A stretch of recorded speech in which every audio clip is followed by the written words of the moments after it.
County Board of Directors meeting for Wednesday, June 25th, 2025. It is probably shortly after 9 a.m. right now. And we are here at the 1441 Schilling Place in Salinas. We're also live on Zoom, and we have an alternate location at 168 West Alisal Street in Supervisor Alejo's office. Let's go ahead and do a quorum check and roll call. District 1, Supervisor Alejo. Aye. District 2, Supervisor Church. Present. District 3, Supervisor Lopez. District 4, Supervisor Askew. Here. District 5, Supervisor Daniels. Present. City of Carmel by the Sea. Here. City of Delray Oaks. Here. City of Gonzales. Here. City of Greenfield. City of King City. City of Marina. Here. City of Monterey. Present. City of Pacific Grove. City of Salinas. City of Sand City. City of Seaside. City of Soledad. Ambag. Caltrans District 5. Here. Monterey Bay Air Resource District. Monterey Regional Airport District. Monterey Salinas Transit. Here. City of Watsonville. CSUMB. Present. Chair, we do have a quorum.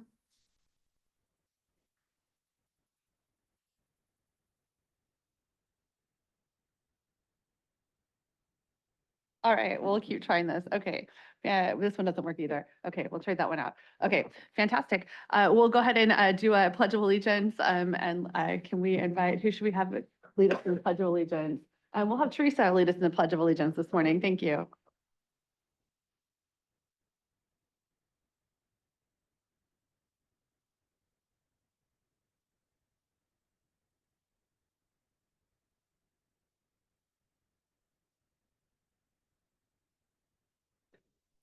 Okay, with that, we'll move right along to public comments. Is there anyone with us, members of the public, who would like to address the board on items that are not on the agenda, but are otherwise within the jurisdiction of this agency?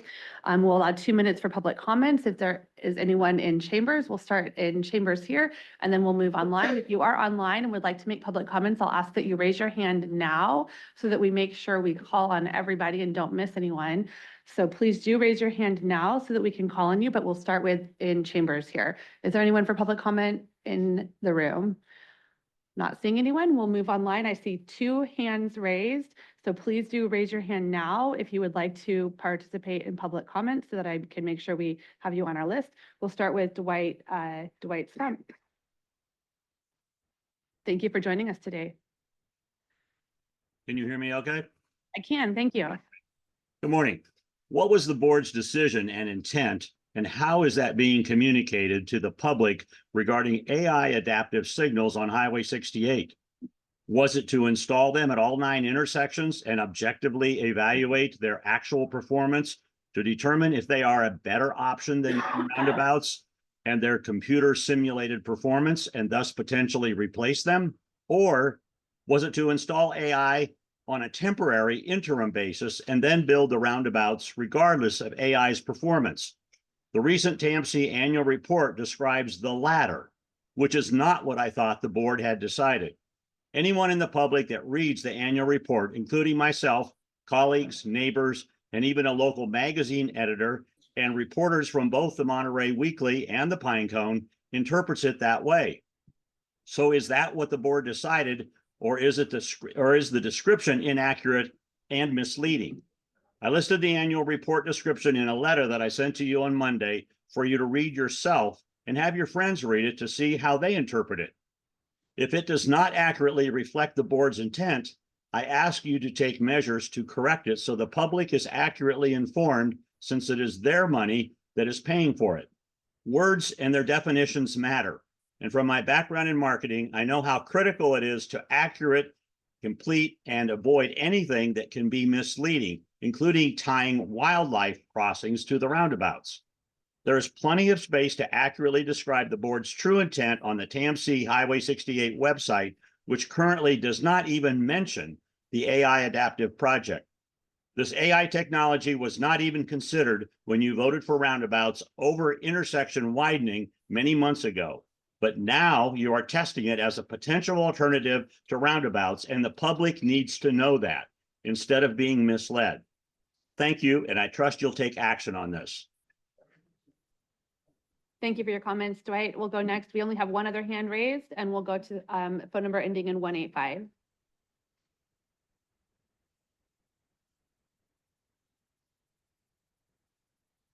For the phone number ending in 185, you're up next. Thank you. I'm here to speak on behalf of many frustrated, forgotten residents of Toro Park and Creekside residents. This so-called temporary pilot program has dragged on for over a year and a half. And let's be honest, it's becoming very permanent. We see what's happening. TAMC and the county and even the HOA seems determined to lock down our neighborhood. Now bringing CHP to strong arm us into silence. You're using public agencies, the California Highway Patrol, not to protect us, but to force the program down our throats. CHP is being asked to bless the barricades to school buses so they can go through the barricades while keeping the actual taxpayers' residents stuck, rerouted, and restricted every day. Let's ask ourselves, who pays the taxes that support those schools and buses? We do, the homeowners, the families, the people who are being ignored. And what do we get? Detours, delays, and disrespect. And now you're trying to label this as a new program, but we know it's just another way to justify grabbing Measure X money and bike paths and pet projects. This is about money, not safety. If this was about safety, we wouldn't be blocked off. While buses may get priority access through the barricades, we've told you we don't support this. The community board doesn't support it. You're exploiting loopholes in the California Vehicle Code law to make it look legal. But is it legal? The pilot program was never fair, never transparent, and it certainly was never temporary. This isn't planning, it's entrapment. And pilot programs like this are just money grabs with pretty titles. It's time to end it, tear down the barricades, and let us live like residents again. It's hush, hush all over again, rush, rush by August, by school starts. We need to do something. The board needs to step up and please get this handled and release us. Thank you. Thank you for your comments today. We'll do one final call for public comment. I'm not seeing any other hands raised. So we are going to close public comment. Again, anyone who would like to submit public comment can send an email to have it written into our public record at maria@tamcmonterey.org, and that will be added to our public record. But with that, we will close public comment and move to the consent agenda. Does anyone on the board want to pull any items on the consent for discussion or separate vote? Which item?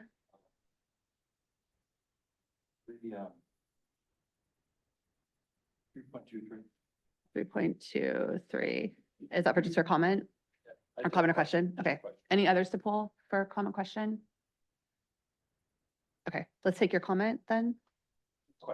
Question? Comment question? Sorry, thank you. Yes? Sure. I guess, just for the bus service out here off of Russell San Juan grade, I know it's something was identified. Do we have a microphone so that the audience can hear too? Yeah, thank you. For item 3.2.3. Yeah. Question. 3.23.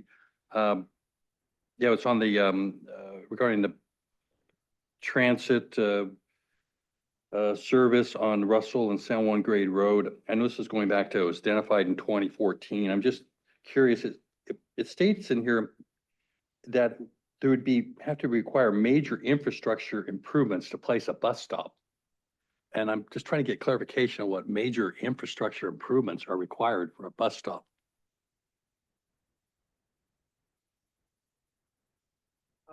Aaron, do you have an actual answer to that question? Yeah, okay. Let's make sure we get to a microphone.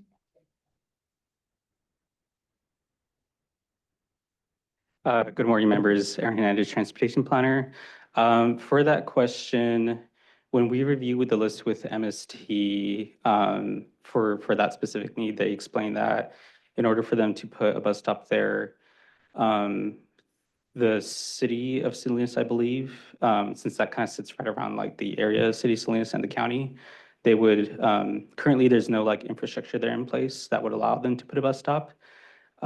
So kind of the reason why it's been on the list for so long is MST is waiting for the city to make any enhancements that would allow them to put a bus stop there.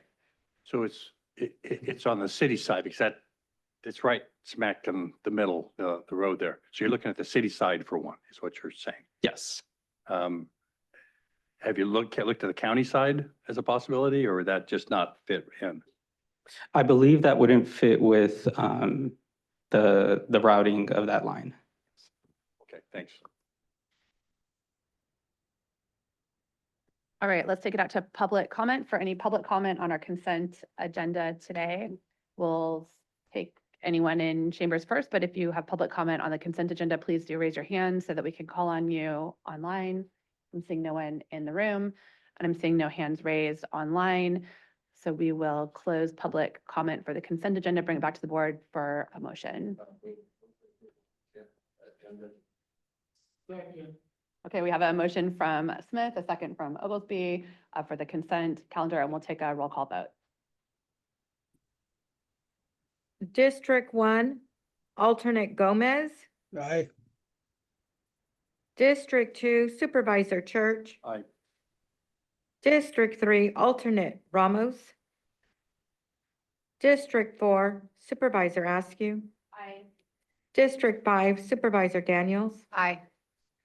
City of Carmel by the Sea. Yes. City of Delray Oaks. City of Gonzales. Aye. City of King City. Aye. City of Marina. Yes. City of Monterey. Yes. City of Pacific Grove. Aye. City of Salinas. City of San City. Aye. City of Seaside. Aye. Chair, the motion passes.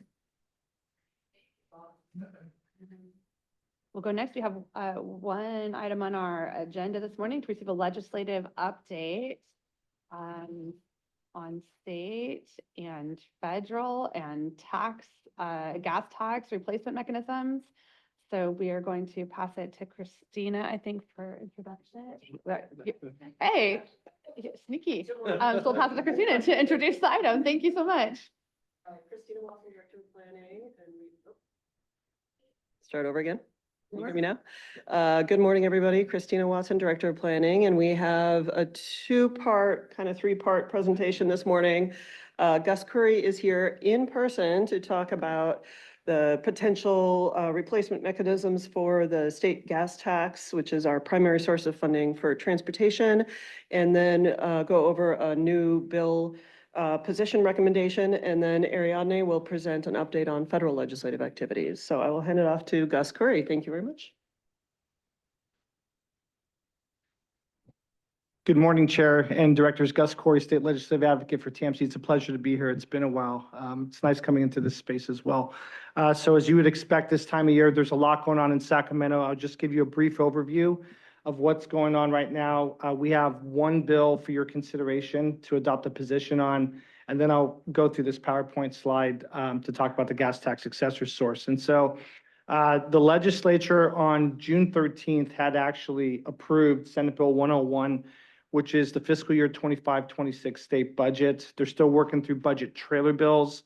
There is session this Friday because they have to have things in print per the Constitution. It's a 72-hour print rule. We were concerned when Governor Newsom had released his May revision on May 14th. What he had called for to address a $12 billion deficit, lots of different borrowing. I mean, there's a healthy balance, $15.7 billion of rainy day funds that they're able to tap into, although they like to preserve that because Prop 98 guarantee for education is always first and foremost in the minds of legislators, and then protecting health and human services cuts and such. But what was alarming was for the CAL FIRE general fund obligations is shifting that over to the greenhouse gas reduction fund. And so the legislature is currently in the midst of trying to extend the cap and trade program. We've been beneficiaries, big beneficiaries of cap and trade resources for transit capital and intercity rail program awards for Pajaro Station. We just had a joint application through the Coast Rail Coordinating Council with Santa Barbara and San Luis Obispo counties to make improvements along the coastline. MST's been a beneficiary as well. And then there's the Low Carbon Transit Operations Program, which, you know, we've heard from operators up and down the state that we need more for operations. So there's limited capacity within the Greenhouse Gas Reduction Fund, and that's because the legislature has been using it as sort of their piggy bank to offset some of the obligations for the general fund. And so cap and trade generates about $4.4 billion a year, and 40% of that is subject to legislative appropriation, so about 1.7 billion.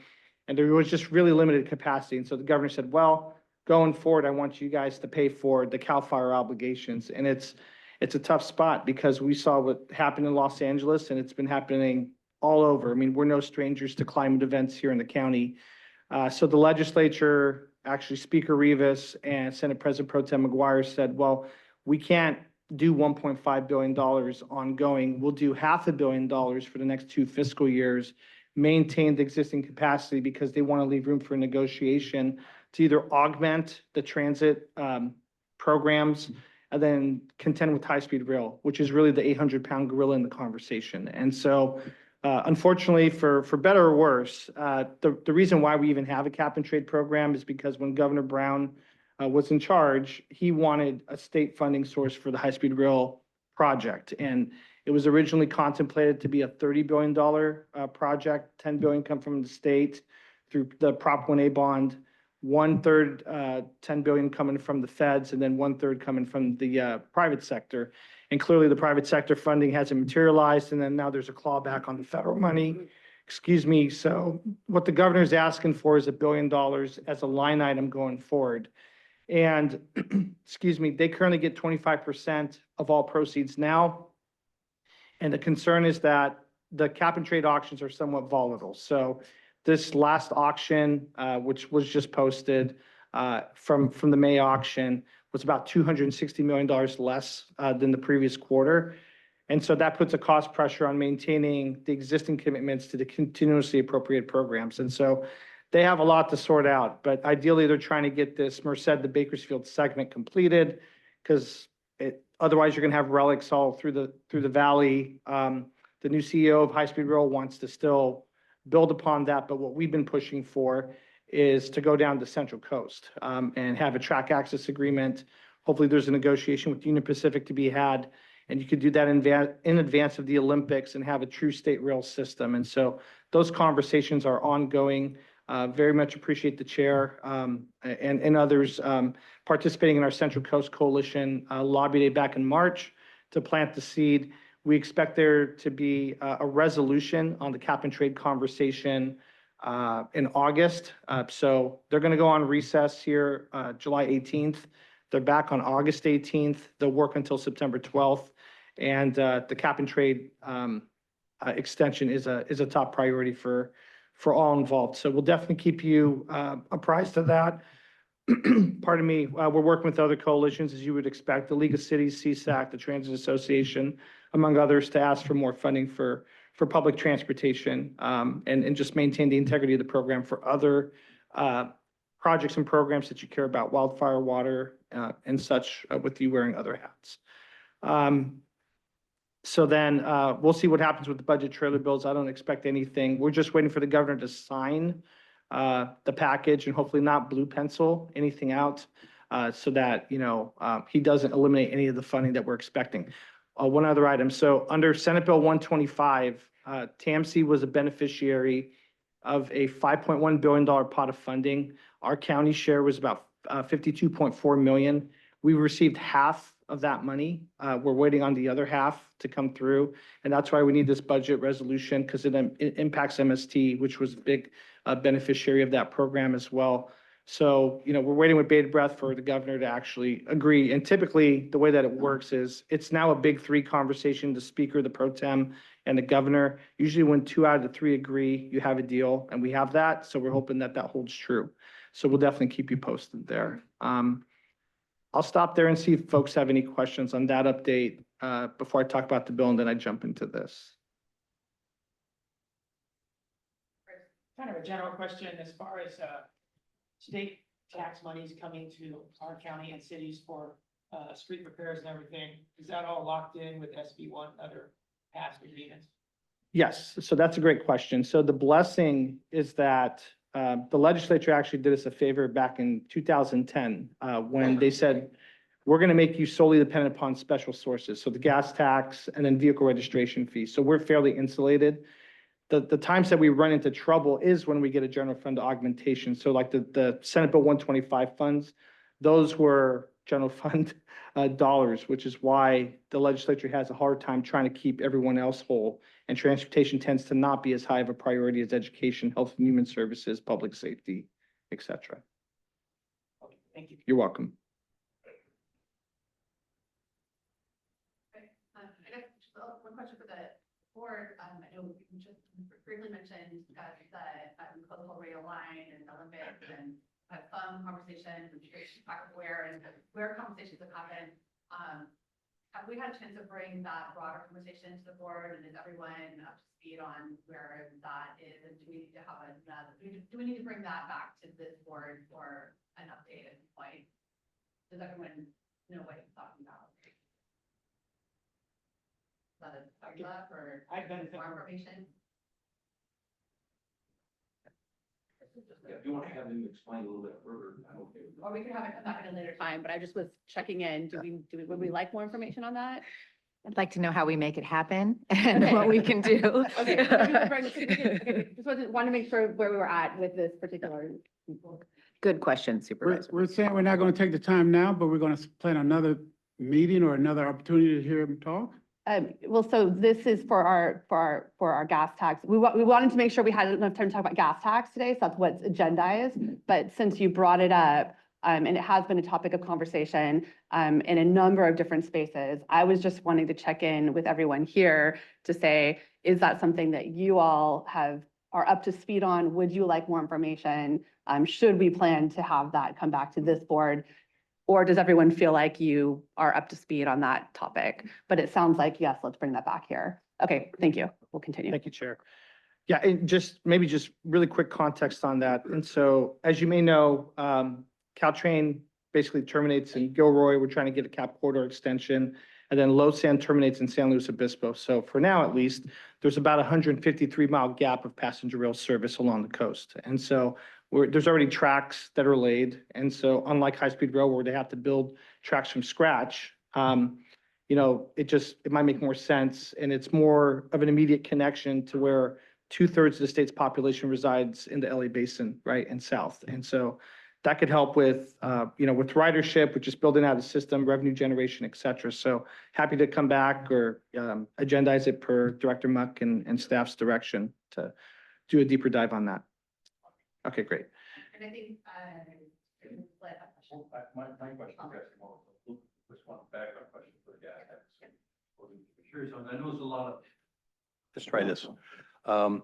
Anyways, a little bit on the gas tax. I know there's a lot of proposals out there on, registration and mileage and everything. Is there anything being discussed about income adjustments onto this?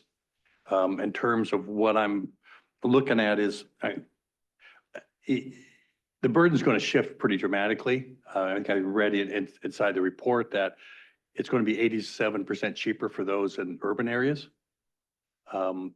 Which means you're going to carry, the mayors over here are going to be really great with it, happy with that.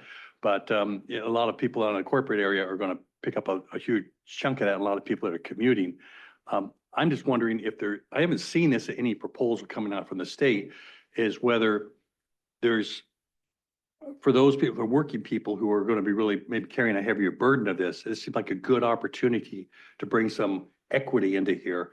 And whether or not there's going to be any, income adjustments made, perhaps when some people, put in their state tax form and might get a rebate back because their income is low, but they have to travel a lot. Is there any consideration on that? That's been discussed, but can I keep you in suspense for a couple of minutes? And I promise I'll go through that. Okay, as great, part- thanks. okay. All right. Okay, great.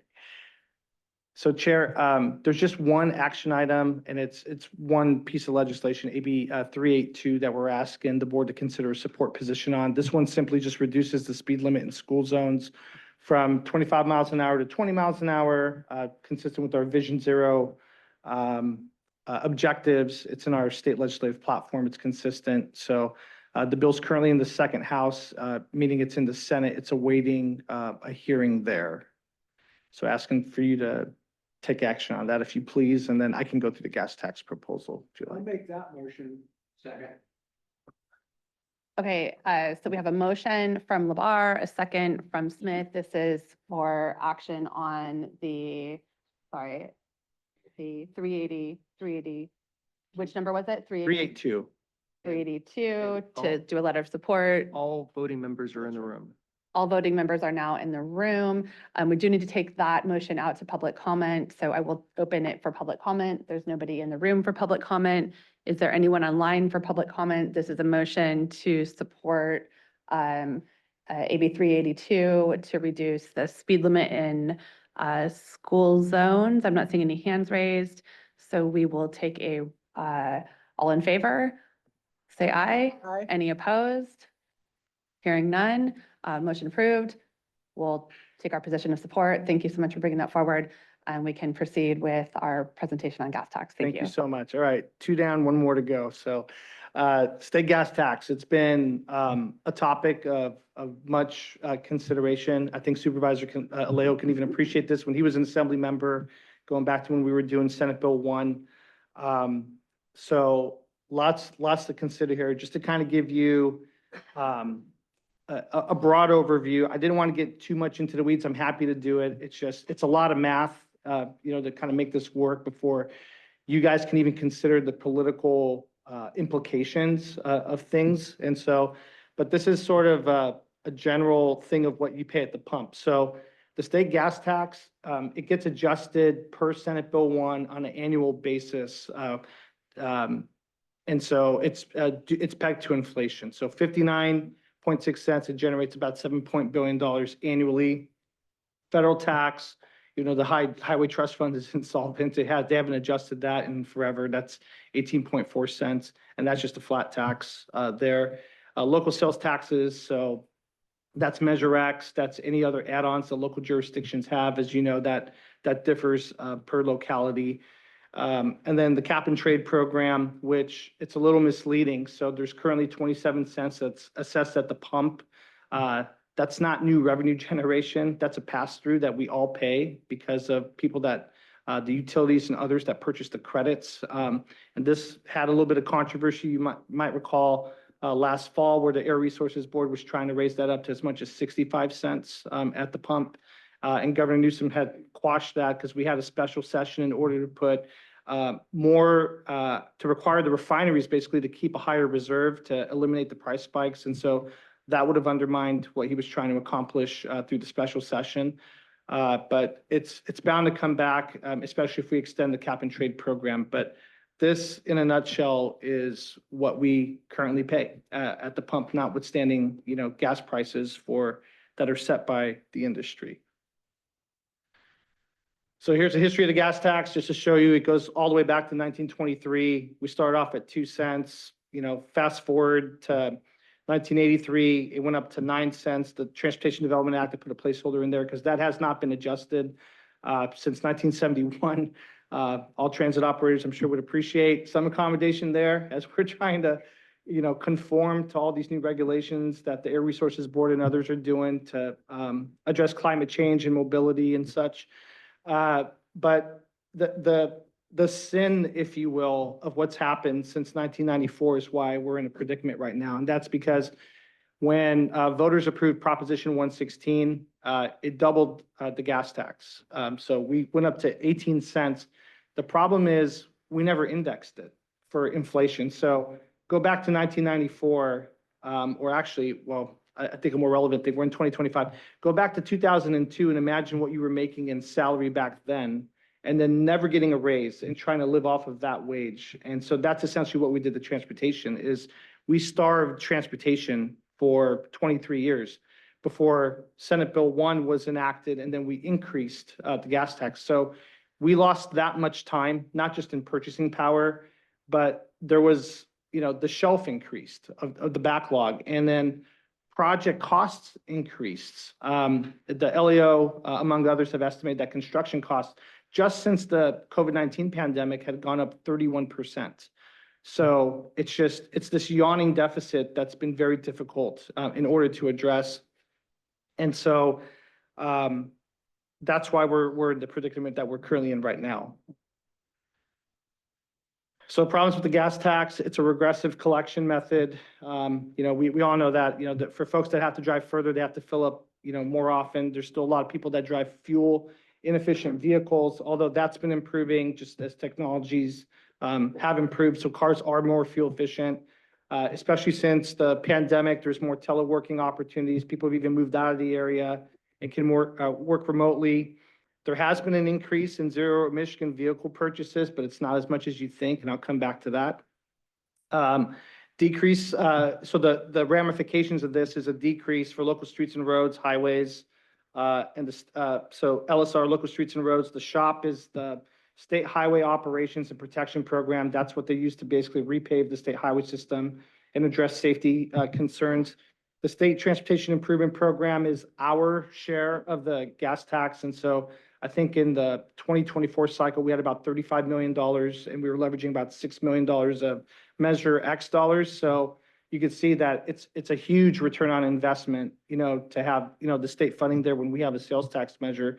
But there's an estimated 25% reduction for the 2026 cycle. So that's problematic because that makes it harder for us to plan. Again, it delays project delivery, which only adds to costs. You wind up missing construction seasons.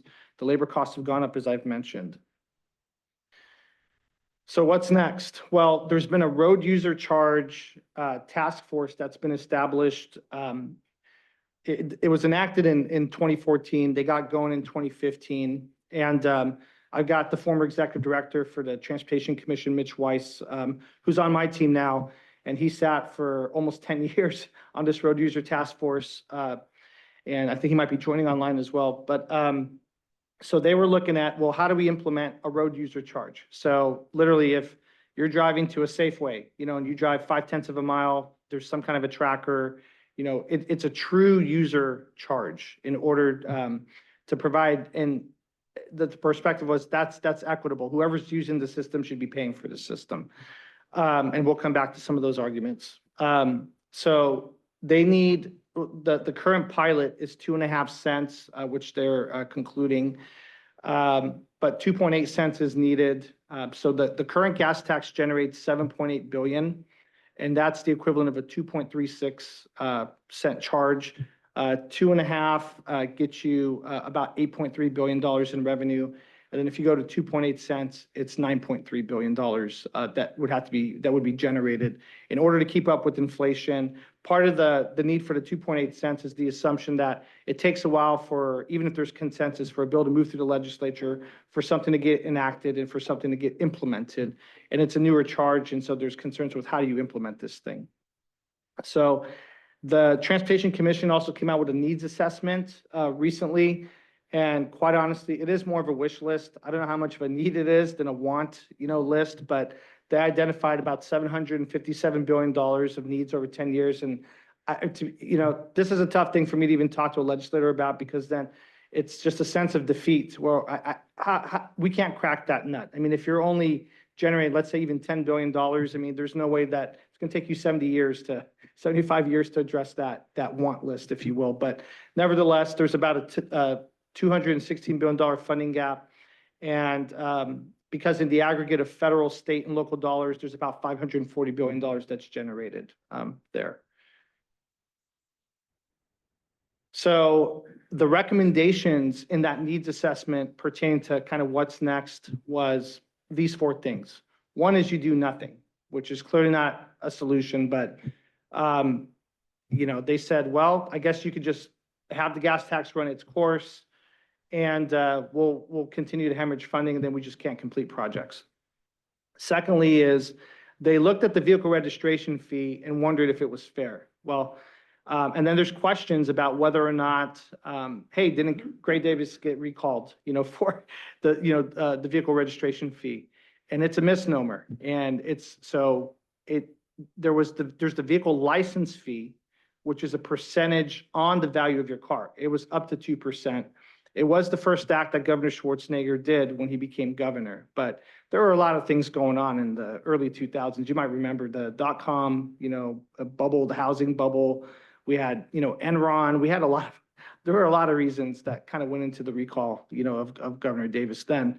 But the good news is in 2017, in Senate Bill 1, there was a vehicle registration fee that was included as a component. And it is actually and that revenue source has been increasing. So that's about $1.7 billion in 2017 dollars. It's now over $2.4 billion that's generated. And that's what made it possible, to be honest, to fund Imgem Parkway. We have the State Route 156 Castroville project, which, by the way, Director Muck and I will be at the Transportation Commission this Thursday to try to advocate for the commission to adopt the Senate Bill 1 programs for that purpose. Active transportation programs that the counties received or cities have received, all a result of having that augmentation of the vehicle registration fee. So it's something that the DMV already collects. And so we'll get to some more of the rationale there. And it's based on the price of your vehicle. So then there's a recommendation to have a phased-in road charge and doing zero-emission vehicles first. Well, the problem with that is you already have gas tax revenue that's declining by 32%. So it's a $6 billion loss is what I was shown over the next decade.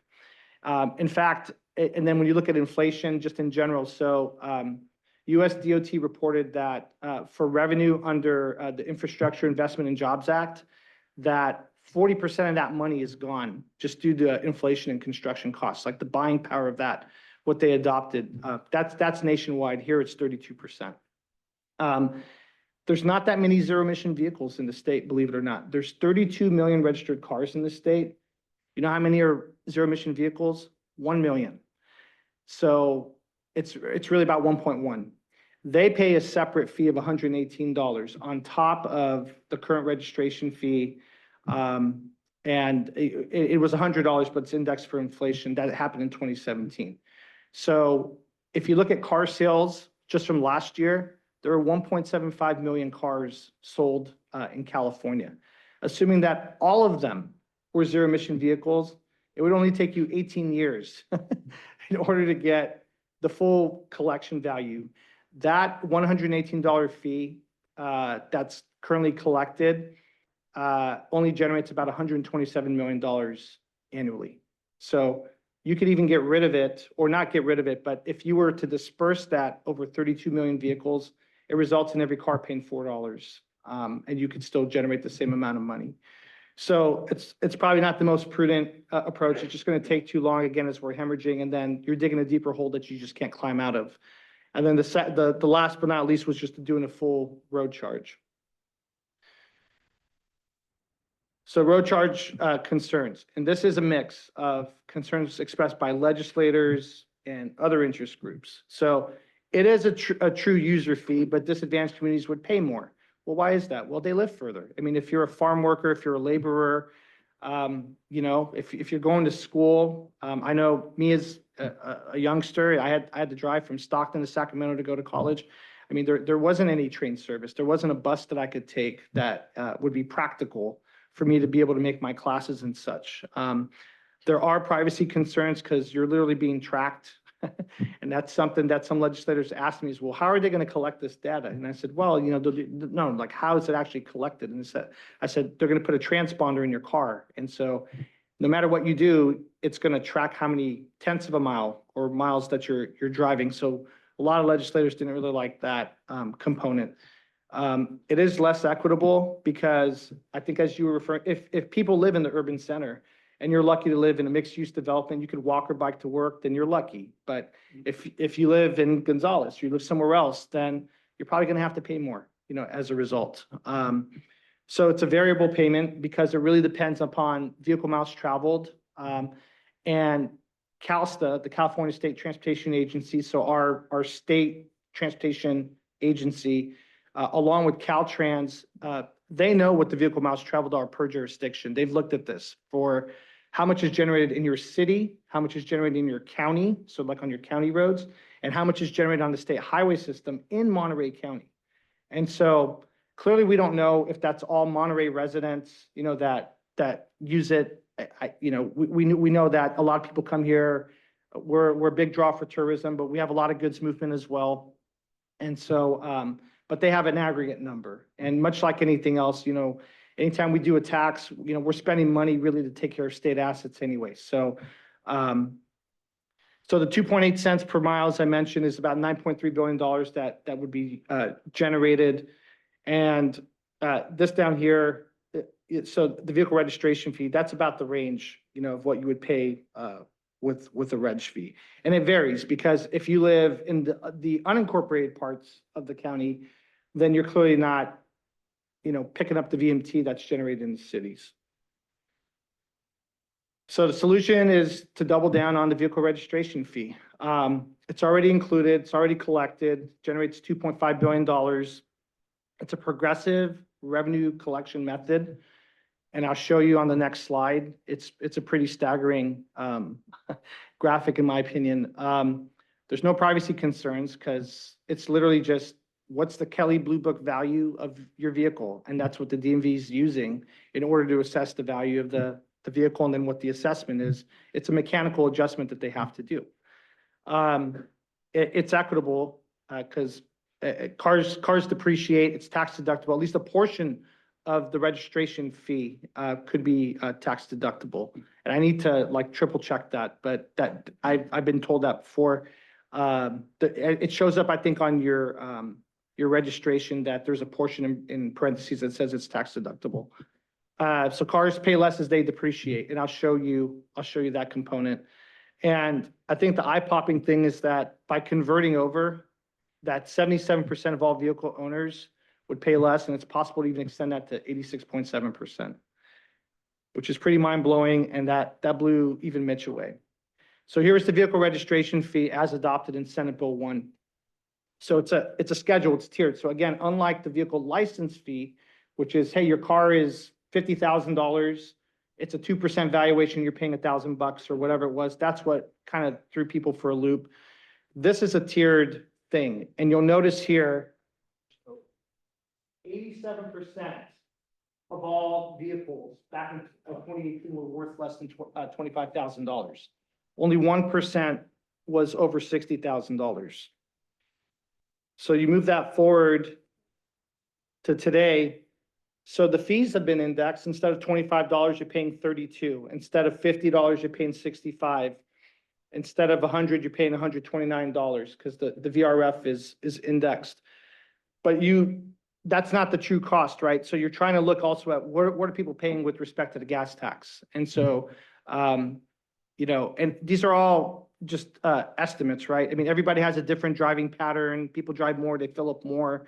We all know that, but this is the best that we can kind of do is come up with an estimate. So per vehicle, it's $261 on average is what we pay for the gas tax per registered driver. So there's 32 million registered drivers. There's 32 million registered vehicles. There are 27.7 registered drivers in the state. So if you did it that way based on drivers, it's about $291 that you pay as a driver. So in the aggregate, this is what the true cost is of what we're paying, for our roads in California. And the number slipped slightly. So remember I said it was 87%. Now that's down to 77%. But on the natural, you would expect that because people are buying more cars, right? But cars depreciate. So when you're paying this amount over here, $60,000, cars depreciate on an annual basis. It goes down $1. You're already dropping $33 just due to depreciation. So that's kind of the beauty is the VRF provides you with predictable, stable funding. It's a larger denominator to spread the cost out over. You're recapturing those that are no longer utilizing the gas tax or aren't utilizing it as frequently as they used to, just given. So this was just a depiction, and the mind-blowing thing for me is this. So the first three columns represent the blue is showing what you currently pay with the previous chart that I showed you, which is that middle one, the gas tax plus the registration fee. So if you compare that to playing around with the vehicle registration fee where you say, you know what, we're gonna scrap the gas tax. So that's 60 cents at the pump that you're getting rid of. We're gonna reduce, or basically, it's almost like eliminating the $118 that people pay for an electric vehicle and just dispersing into a $4 charge for everybody so that you keep the revenue of 127 million. That you would have a savings for 86.7% of all registered vehicle owners. And you can play with that number however you want. Like if you wanted people at the lower end to save even more, then you would tell people in the middle tier, the 25 to 34,999, like, sorry, you're gonna have to pay a couple more bucks. But the intention here was just to show that you could do it in a fashion where people at least break even, if not pay more. So the last two, and this is assuming that we go straight to a 2.8 cent assessment, which, like I said, a true revenue neutral conversion right now is 2.3 cents. You know, so you're trying to generate more money. And the mind-blowing thing for me is you're adding an additional $1.5 billion in revenue, and yet you could still have people save by switching over from the gas tax to a vehicle registration fee. So I'll say that again. I mean, you're generating more money and people are still, how often do you get to say that? And it's just basically, it's math, right? And again, it's a bigger denominator, a bigger population of people that you're spreading the cost over. And then with the VRF, I know that there's concerns about sticker shock. That's one thing that me and the mayor have spoken about. So you get that bill, it's like, oh my God, I got to pay $300. Like, that's crazy. Well, I mean, there's ways nowadays to break that down, like a gym membership. Okay, pay $20 a month or $30 a month, you know, what have you. So last slide here, impact of the registration fee versus vehicle miles traveled. So what I tried to do as I was doing this analysis, and this has been over the course of 2 years, is I don't want to invalidate the road user charge. I think I'm just trying to bring another option to the table. And there really just has to be a sense of urgency at coming to a solution, because doing nothing is not optimal for us or anybody else. So I didn't want to undermine the work that's been put into the road user charge. I compared it. And if you look, 87% of all gas-powered vehicles in the county would save. 97% of ZEVs, you know, would save money. And again, there's a little bit, some cars in the unincorporated area would wind up paying a little bit more if you were to juxtapose the VMT versus the vehicle registration fee, because there's less vehicle miles traveled there. But you're talking about 3%, which is a de minimis amount of vehicles in the county. And then 77% of unincorporated residents would save money if we go up to 2.8 cents. So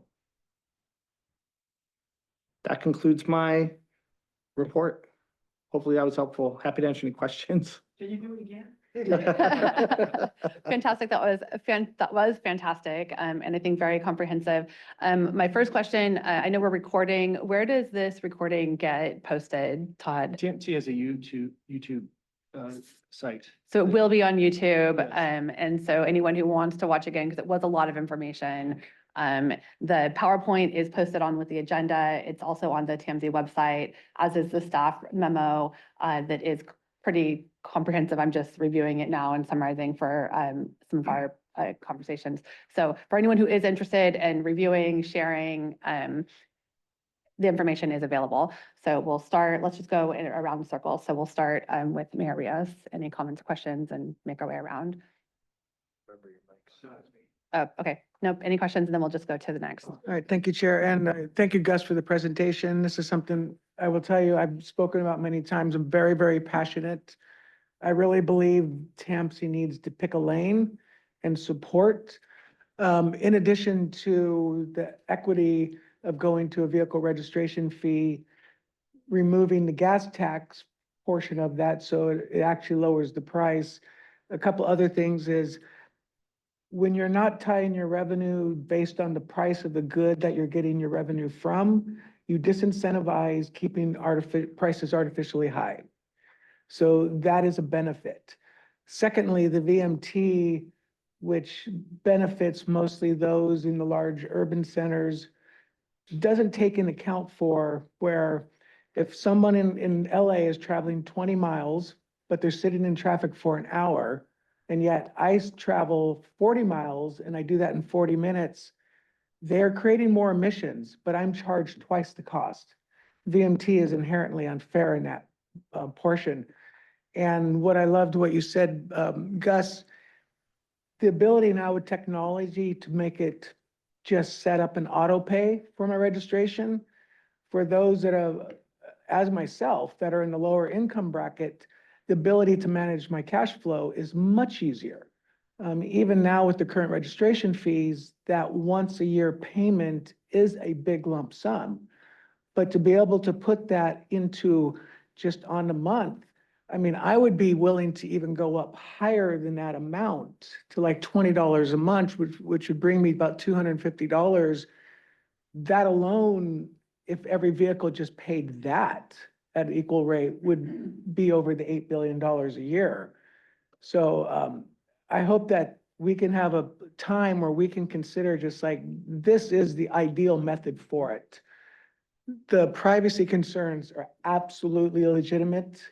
To put something else, and then it's going to be required to be put into manufactured cars, which means our cars are going to cost even more for that little bit of technology. So I'm all for this mechanism to ensure a stable revenue source going forward that can be indexed. And then that way we won't have to revisit this again. So thank you, Chair. Thank you, Gus. Thank you. We'll just move our way. Bruce, did you have comments? Questions? Yeah, Oh, and microphone, please. Yeah. my only Bruce, comment we got to turn your microphone on. Thanks. Thank you, Ian. My only comments on equity, a couple of times it was mentioned in earlier methods in the presentation, such as a per mile fee was considered equitable. And it was equal, everyone pays 2.8 cents per mile, but it's definitely not equitable. Not equitable, no. But the last, just before you got to the questions, was it I got confused between the vehicle registration fee and the state gas tax per vehicle, probably was state gas tax per vehicle. One more. So right there, to me, that was the most equitable one because poorer people who can afford less increase, pay less increase. Correct. And it had some other values to it too. It seemed simpler and, so anyway, if we were gonna pick a lane, that would be the lane that I would pick, primarily for equitable reasons. Thank you. Thank you. Did you suggest the lane? This lane. Yeah, that's what I thought, right? That's what I thought. And I think you laid it, I just want to be clear, because I don't need to explain it all, because you just explained it all, right? And when you're talking about we're saving people money, but can provide them more services, then that's what we're supposed to be doing, right? And so to get all caught into how it's going to work, this and that, we don't need to be paying you if we're going to try to figure that out. But I'm agreeing with the mayor down there about pick a lane and go down it, do something, improve the lives of the people we're supposed to improve the lives. And if this saves them money, then let's take the step. So, thank you. Yeah, I'm kind of confused from the presentation to the report here. Because the one number that's coming up here a lot is 86.7, 87% or, but and when you made reference that I think it's going to be lower fees for 87% of all Monterey vehicles. I assume you mean Monterey County vehicles. And then there's a reference to earlier about 86.7% paying less. But when I look here on the report and VRF is a solution on the back page, it says, and that's what I alluded to earlier, which kind of got me concerned. All city residents would save over 86.7%. So I'm not, are we talking about city? Are we talking about county? It's a great question. I mean, I'm not quite understanding what's going on here. Yeah, through the chair. So the reason is because the city's paying additional vehicle miles traveled. The way that Caltrans assesses it, so if you're in Soledad, if you're in Gonzales, there's a set for city traffic on local streets and roads, there's a VMT. And then there's a VMT for county roads, and then there's a VMT for highways. And so in the county, if like you live in unincorporated, you're not paying for Soledad's VMT. It's just what is the assessment of VMT in the unincorporated area. So they have a higher VMT, so that's why there's more of a savings, if you will. Okay, so this says they would save over 87, not that 87% save, which is sort of what you presented earlier. There's a difference between 87% save and I save 87%. And this says they would save over 80, all city residents would save over 87%, which means they're going to be paying for it. Oh, I see what you mean. Okay. 13% of what, Then that's, I didn't catch that. If that supervisor, I apologize if that's, so it's 86.7% would save more by converting over okay. to a vehicle registration fee than what we currently pay with the existing gas tax and the vehicle registration fee. We take care of a big Thank you. concern I had. with Yes, solar. yes, thank you. Thank you for that clarification. That's why I was kind of like, what's going on here? Okay. Right, and through the chair, just, I didn't come back to it. So your question about the personal income tax write-off, that has come up. It's just, there hasn't really been a proposal. And I think it has to do with the state potentially losing revenue as a result. And so that's why looking at this, it's already an existing mechanism of collection, and doing a revenue neutral conversion that's more, I guess, germane to the sector. So that, because that's the reason why we're not in the general fund anymore. It's just, there's a lot of mouths to feed with that. So if we kind of stayed in our lane with respect to, hey, it's a car, tax the car, you know, whatever it is, then that was sort of the philosophy of going through this. I just want to say, I feel a lot more comfortable. All right, thank you so much. Yeah, I did not catch that nuance. Yeah, thank you. Thank you, Gus. And I'm in the same lane, so just to say that. But I had a couple of questions. One is the transponder that you mentioned for the road user charge, is that already in motion? Because there are insurance companies that assess based on Progressive. miles. Yep. There are alternatives there too. So is that the direction that they're going?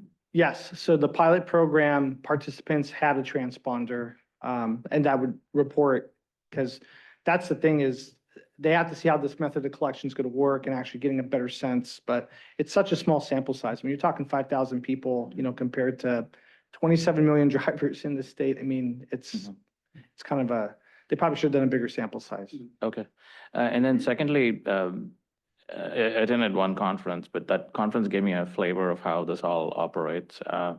It appears to me that the California Transportation Commission is moving full steam on the road user charge kind of proposal with expected dates to be like providing reports by the end of 2026, for instance, on their findings and all that.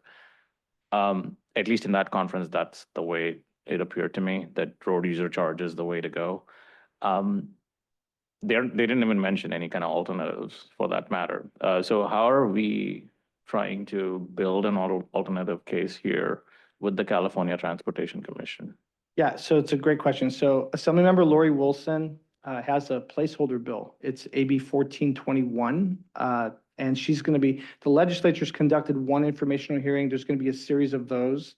And so the commission is just making a recommendation. But by the way, Mitch and I are going to be meeting with commission staff. They're very, very interested in what we've put together.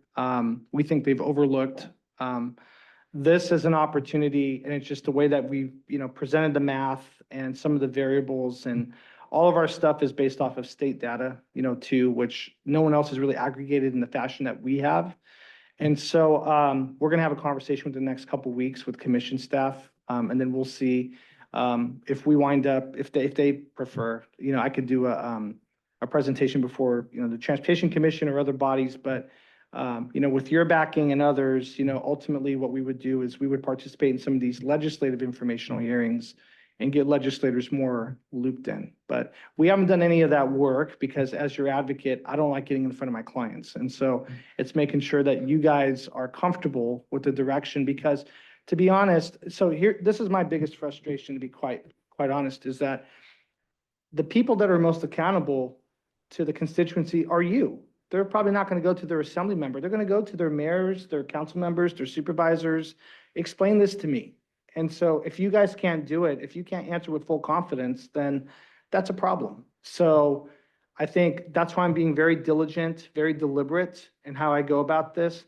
And it's going to take everybody to support it. And you can't hide anything legislatively anyway. I mean, everyone gets to opine on all 3,000 bills that we introduce every year anyway, but it's going to take labor, it's going to take the league, it's going to take CSAC, it's going to take everybody to chime in. And actually, concurrently, I'm just talking about the gas tax. We're not even talking about the deficits for transit, where you have the state transit assistance program that's been, because it's relying upon the sales tax on diesel, that's been plummeting.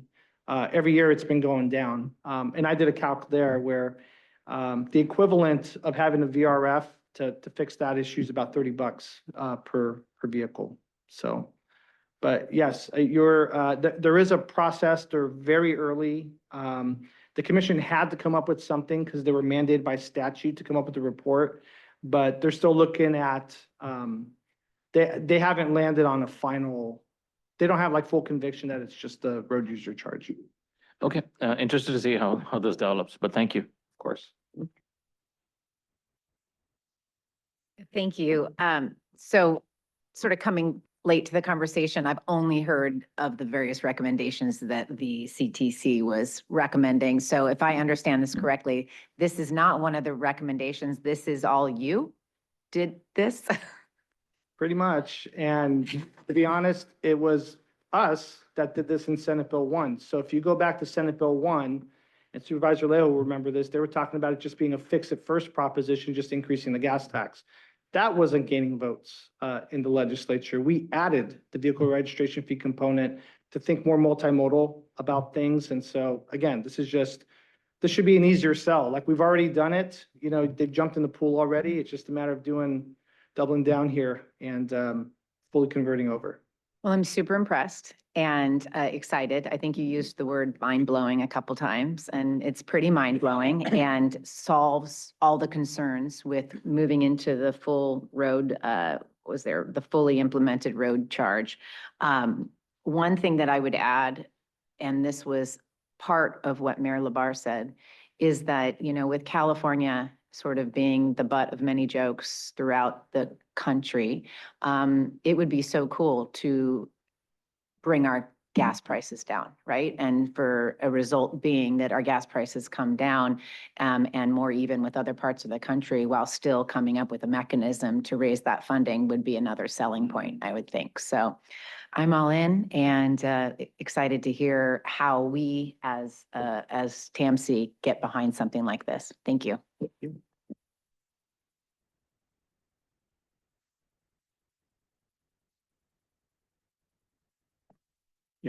Thank you. When you talk about the road user charge and the transponders, I drive a 20-year-old Volvo. And then now with increasingly frequency, I go to the smog shop to have my car smogged. And every time I go to the smog shop, they take my odometer reading. So why has the state gone after these transponders, which have these privacy concerns, and not the smog shop route, where once a year I take my car in and I have my odometer read, and it doesn't matter where I drove my 4,000 miles. It's just that I drove 4,000 miles. It's a great question. And to be honest, we all know that cars nowadays too, you're tracked regardless. There's all sorts of systems in vehicles. So whether it's to be fair, this sounds a little bit like a red herring. I've given you and I've stated a way to provide my mileage without anything else. And what's going on as Kate's nodding her head, so I'll use Kate. What's going on in Kate's new car? She has a new car, is not my concern. That's a different area of the law, which I also believe is very important. But whether insurance companies in the states are tracking what is going on in my car, that's not this discussion. This discussion is about collecting fees based on mileage. And so there is a method to collect a fee based on a mileage, which doesn't involve the privacy concerns. And I think that this sort of reminds me, this discussion reminds me about the discussion that we're constantly having in the state with regards to charges for our electrical service, where we have one fee, where we have on our utility bill, we have one fee for the distribution system, which are basically the roads for electricity, and another fee for our usage, which is the generation, whether it's provided by 3CE or whether it's provided by PG&E or however. And And I agree with what everybody has said, especially with what Mr. Labar stated, that it's not equitable and that it's regressive when viewed from one lens. But I also think that, when we talk about like government programs, when we talk about Social Security or when we talk about Medicare, one reason that these government programs are successful is that they include everybody, like everybody pays. And those systems, the Social Security system and the Medicare system are equitable, and they are, they do fit those things. And I think that, when we talk about eliminating the fee for mileage travel, when we talk about just dispensing with all that, what we get is a system where people aren't responsible for like their behavior. Like some people choose to live, so, in Echo Park in Los Angeles, where you can literally not have to drive your car because everything is within realm. And to use Mike's example about people waiting in traffic in LA, those people that have these cars, like, why should they, like, they've made a life choice. And I'm not disparaging people that live, I don't mean to disparage people that live in rural areas, but people that live in urban areas don't use the roads as much. And so what I think is that the system that we need to go after is a system that involves both registration fees, so the charge for the distribution system. And I think that there is a significant amount of tinkering with the registration fees that you have talked about in terms of the value of the car, or having some linkage to someone's income tax form. There are various ways that could be made less regressive and more equitable, and some de minimis charge for vehicle miles traveled. Like, I think that there has to be some component that is related to the mileage, the amount of wear and tear that people put on their roads. And I agree, if you can go back to, your slide, I think it was like, where you talk about the road user charge concerns. I think it's the very next, yeah. So I think that there are ways, to sort of mitigate these issues. Like, I talked about the privacy concern. I think that the privacy concerns is a red herring. But I think there are ways to address the true user fee in that disadvantaged communities. I think that there are real ways to address that. But I think that everyone needs to participate. And if it's a charge of, maybe it's not, you talk about 2.8 cents per mile to replace the gas tax. Well, maybe it's a half a cent a mile. Maybe the mileage charge is less, and we make up some of the revenue. We make up some of the revenue on the on the registration fee. But I really think that there needs to be some component. And, we do need to address, the electric vehicle subsidies that we're definitely offering. But I think that there are ways to address that. And I don't see a path forward that I would be able to support unless it contains some allowance for miles traveled. Thank you. Thanks. Marianne, comments, questions, reflections? And microphone. Thank you. Let's see. I'm all for the vehicle registration fee, the one-time payment, but you mentioned auto fees. And I know that a couple of us, they serve like on Monterey One Water, and we hear flack from folks who say that, they don't have, they're not up to par on this here automation of fees, and that they're not for it. So just a little question, just a comment there.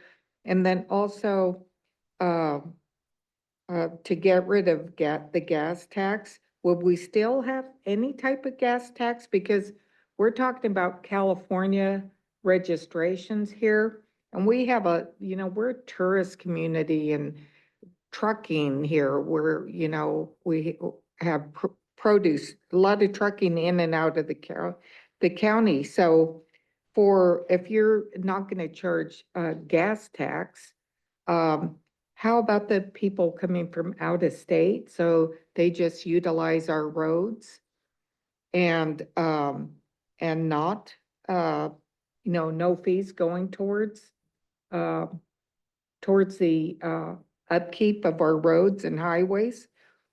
So just a comment there. So travelers, tourists, we're destination. We have a lot of people coming from out of states and just for transporters of goods, heavy trucks on our highways and roads that tear them up. So that's just comment.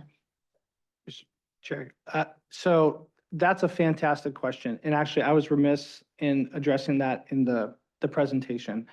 There's, the DMV has statistics of out-of-state vehicles. It's a very small percentage, but you're right. I mean, it used to be when all cars were gas powered, you're a captive audience to go to a gas station and pay the fee, right?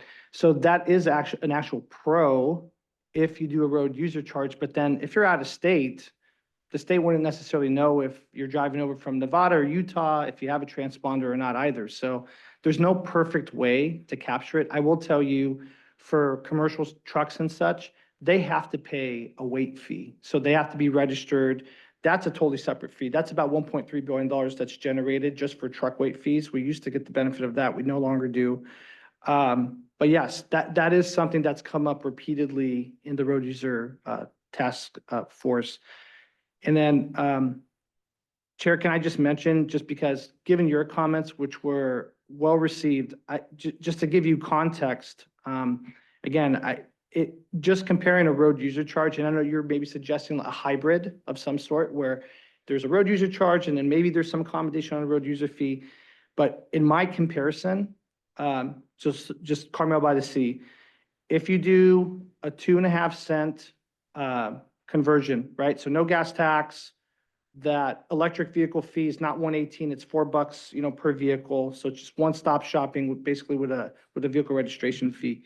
In Carmel, at the low end, if you go to just a straight VRF, people would save anywhere from $149 to $89. If you throw in the EVs, that's just for the gas powered. If you throw in the EVs, they save $267 to $207. If you go to 2.8 cents, they save anywhere from $209 to $139 for gas powered and $322 to $157 for an EV. So I'm not sure, and I'm sure there's a way to do it. I just haven't done it to recalibrate the numbers to kind of have that. But I think there's the simplicity of it, has been appealing to some legislators and different staff people that I talked about. Because people do, you're elected officials, you know better than me about just being nickel and dimed and such, but that also could be less onerous for some folks if they feel like, hey, I'm just paying a little bit here or a little bit there. But your feedback is well received and much appreciated, and I want to incorporate into whatever I'm advocating for. Yeah, just a comment. I mean, there's a bucket, the amount of money that goes to roads is a big bucket. Yeah. And that bucket is going to be filled by someone. And I don't know, I'm not thinking about my constituents or Bruce's constituents or Ian's constituents or the unincorporated, Kate's unincorporated constituents. Like we all need to pay for the roads. And the question is, how is that bucket going to be filled? Now, I know that I have, a lot of constituents, like I don't drive a particular amount. I have an older community. They tend to drive less. So my constituents might benefit however, with whatever it comes up. But my concern is trying to equitably adjust the way that the money flows into, the way that the money to upkeep our roads flows into that bucket. Like I think that, when I think of building a house, like this is the first question we need to ask. In order to design a transportation policy or a transportation funding policy that meets the needs, that produces X number of dollars, however we come up with X. I think the most important question, important question that sits at the very bottom of this policy is, are we going to tax people for owning a car or are we going to tax people for driving? And I'm interested in the way, I think that, I think that the solution involves both of those things. I think that the problems, again, I think that the problems with the current way that we do it, like you've pointed out some of the problems, but I think those problems can be addressed. Marianne, Director Carbone points out the problems with travelers. And, I go to, one of my 3 weekly trips is to the farmer's market in Monterey at the Del Monte Center. And there's a big Tesla charging station there. And I assume that most of the people that charge the Teslas are from out of town, because I know if I had a Tesla in my driveway, I would have a home charger. So, to Mary Ann's point, like we could charge people that charge their cars at, the various charging stations along the road and that would eliminate sort of my having to pay and would tax the out of towners. So I think that there are ways that policy can be adjusted. Thank you. Thank you. Okay, we'll continue down. All good questions. I'm interested to know what the conversations are in Sacramento about how the transition takes place, because when you think of a transition, you said there's 32 million cars, I believe you said, and 27 million drivers. So those 32 million cars, there'll be carve-outs and exceptions, I'm sure. There'll be classic cars, trucks are collected a different way. But how do you get that many cars turned in where they have the technology that's gathering and collecting that?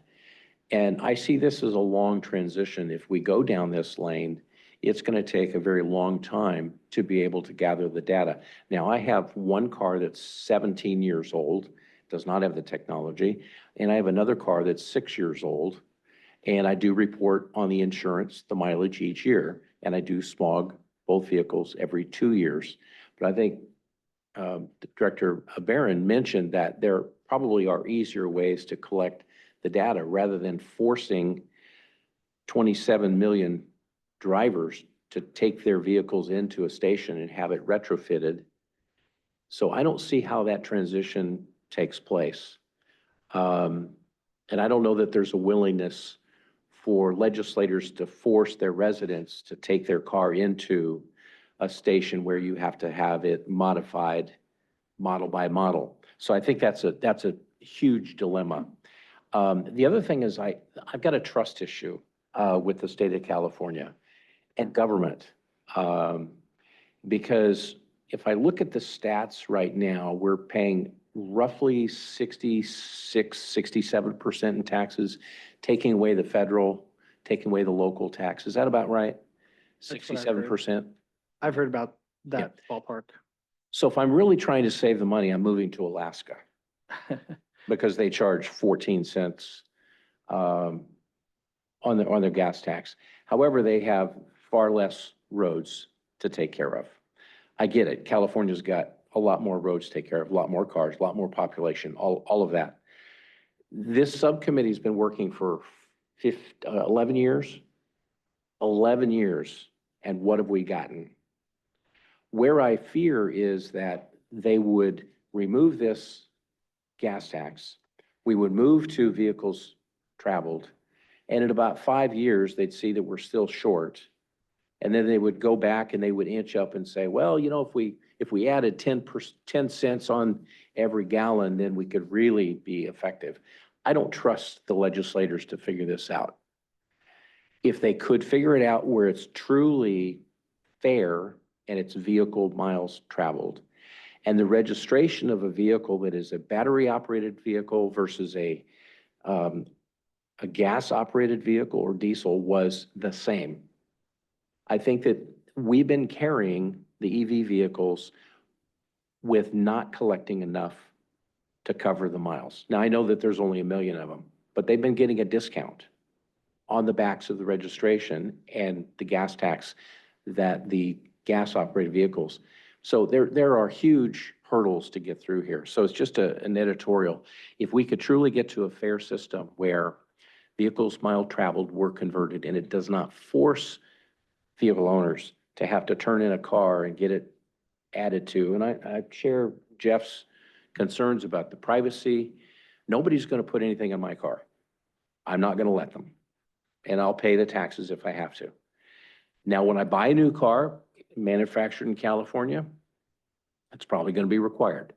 But there are several steps in this process. So I'm concerned about the transition, and I'm concerned about legislation that guarantees that they don't go back and start to collect in addition to the vehicle miles traveled. So I would need legislation with guarantees that they aren't double dipping. Thank you. All right. One quick round, I'll bring it back to you. Thank you. We brought this presentation forward today. Good job. Thank you, Ian. We brought this presentation forward today. This is an issue that we've been discussing a lot at the state level with our partner agencies and with the California Transportation Commission staff, and it's been going on for 10 years, as Gus mentioned. We've been having these discussions, and I wanted to get it to the board and get it in front of the board because it is a pending crisis as the value of our gas tax decreases and our needs for roads are increasing. And we wanted to make sure that the board understands what's being discussed at the state level so that you can weigh in. Tremendous credit to Gus for putting all this information together. He's done this on his own initially, and it's gone above and beyond his representing TAMC and his other agencies. So he's doing us a tremendous service by the effort he put to do this all and have it as an option to discuss and compare to other options. I can invite the program manager for the state road user charge program to come and present. She probably will. It's not that hard to get people to come to Monterey. And have her present some of the options because there are a lot of variables here that we haven't discussed. I participated in the first pilot project for the road user charge, and there's been two, and I think a couple other TAMC staff have done it. I think I had it in a 2005 vehicle, and most modern cars, even older ones, have that spot where the auto mechanic plugs in and does the engine read on their car. And what they did is there was a little unit that you plug in, and that was basically a GPS that tracked your car, even though, so the retrofit was you didn't have to actually modify the vehicle, but there are a range of other options. And essentially one option is to pay the top cost and just not be tracked. Like this is the maximum fee amount. And then if you want to save money, you would have to be tracked. And whether that's fair or not, that's one of the issues. And then the other issue with the road user charge are things like farm vehicles and tracking on driving on private property. And there are lots of vehicles out there that aren't on our public roads that unless they're tracked, they're going to be charged for it. So there's just all those nuances, and I can invite the program manager if we like. The current proposal, of my understanding with the state for the road user charge, is to start with zero emission vehicles and then phase it into all gas vehicles. So that's generally what they're talking about. But it's such a difficult subject, even though we're almost all tracked with our phones now in various ways that we've consented to be tracked. Just the knee-jerk reaction that the gut level reaction that we all have to adding tracking to our car makes the road user charge difficult. And that's where the vehicle registration fee is really attractive. And then there's the philosophical or policy issues regarding the other benefits of charging for the miles you've traveled. There's the climate and air quality issues that we're trying to encourage people to drive less. That's not being resolved with the road user charge or with the vehicle miles travel charge, the vehicle registration fee. But there are, with that, we're talking about just the revenue for road maintenance issue. There are other things like congestion pricing and in urban areas with hot lanes, and those all move forward with this or without it. So those are issues with congestion in more urban areas that will be addressing more of the air quality and congestion issues. So there are just so many things related to this. I wanted to get it out in front of the board and get your opportunity to weigh in today. And hopefully this becomes an issue that is a very, very heavily discussed at the state level next year. And because we do need to tackle the problem. And I want to make sure that we're aware of it so we can weigh in early. So thank you. Great. Thank you. Thank you for that, weighing in on that. I wanted to just make a few comments and then we can, let's do public comment and then we can bring it back around for some additional feedback.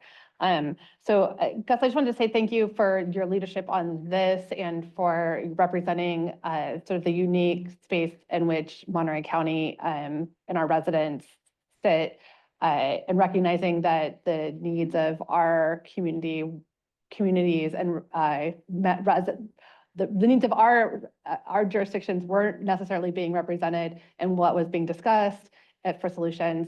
And so rather than just arguing amongst what was on the table, bringing something new to the table so that we can actually have a meaningful dialogue and solution to offer. So thank you for that. A couple additional thoughts. As we think about, the transportation system as a whole. Yes, it's about who's driving. It's also about how we move goods and services throughout the state and the country. So when I'm thinking about, yes, it's me driving from place to place, but it's also about how our food system is working. It's about how our rail system is working. It's about how the flow of medical equipment is being moved from place to place. It's about there's all of these pieces that fit into it. So yes, it's the people driving, and I think that's the automatic place in my mind that I go to is passenger vehicles.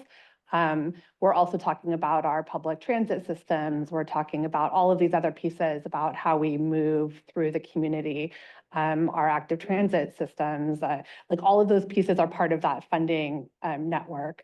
And so the solutions to, I think, Jeff's point, really, how we engage and keep all of those as part of the puzzle. It was helpful to have that thought. In terms of how we bring a solution into the conversation, I think the vehicle registration fee, it poses a solution that I can see as being a complicated one, given some of the conversations we've had locally, trying to move to a one-time fee for some of our water payments, where that has not actually been something that the public has been willing to accept.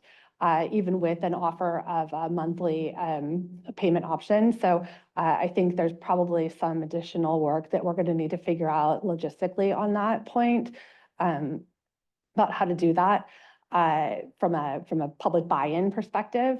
But the idea of how that could make sense, I think absolutely does. In my mind, it makes sense. And as a solution, as a part of a solution, I think it's definitely something that would benefit, from a policy perspective, benefit the communities that we represent. So building that coalition and bringing others along in this, can you just speak to the concept, who else are you working with on this idea?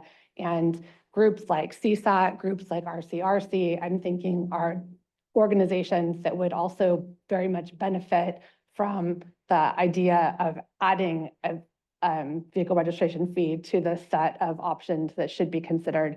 And what do we need to do to be educating and engaging our regional colleagues in that in this dialogue to engage, to build that educational, broaden that educational concept. Right. Yeah. So thank you, Chair, for the question. So just no one yet, and this is because I wanted to have respect for the process, for the Transportation Commission and other stakeholders first.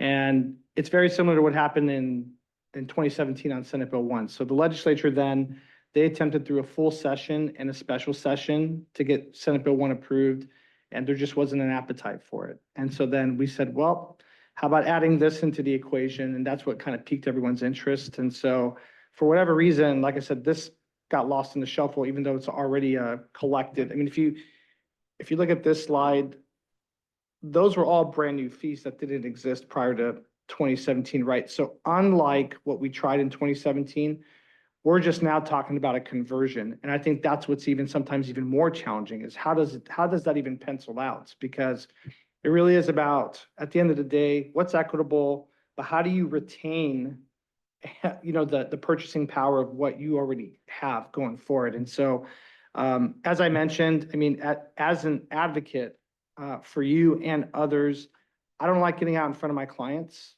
because ultimately I represent you guys. I see myself as an extension of your staff. And so if you're not comfortable with something, I'm not going to go pitch it. And so so that's my concentric circle. First, what's the client think? And then we'll go talk to whether it's self-help counties, whether it's CalCog, whether it's the league, CSAC, labor groups, everyone's going to opine.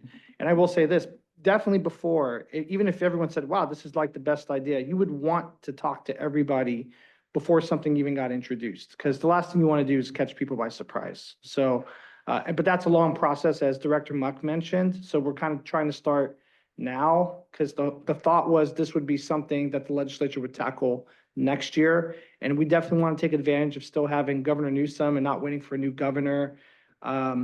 It's favorable, though, I will say, because you would have Speaker Rivas and the incoming pro tem, Senator Monique Limon from the Central Coast, which is amazing. So we're never going to have a better audience than what we currently have now for this duration. So if this is something that Monterey County and others are supportive of, I think we can play a pretty big role in trying to shape the narrative on sustainable funding going forward.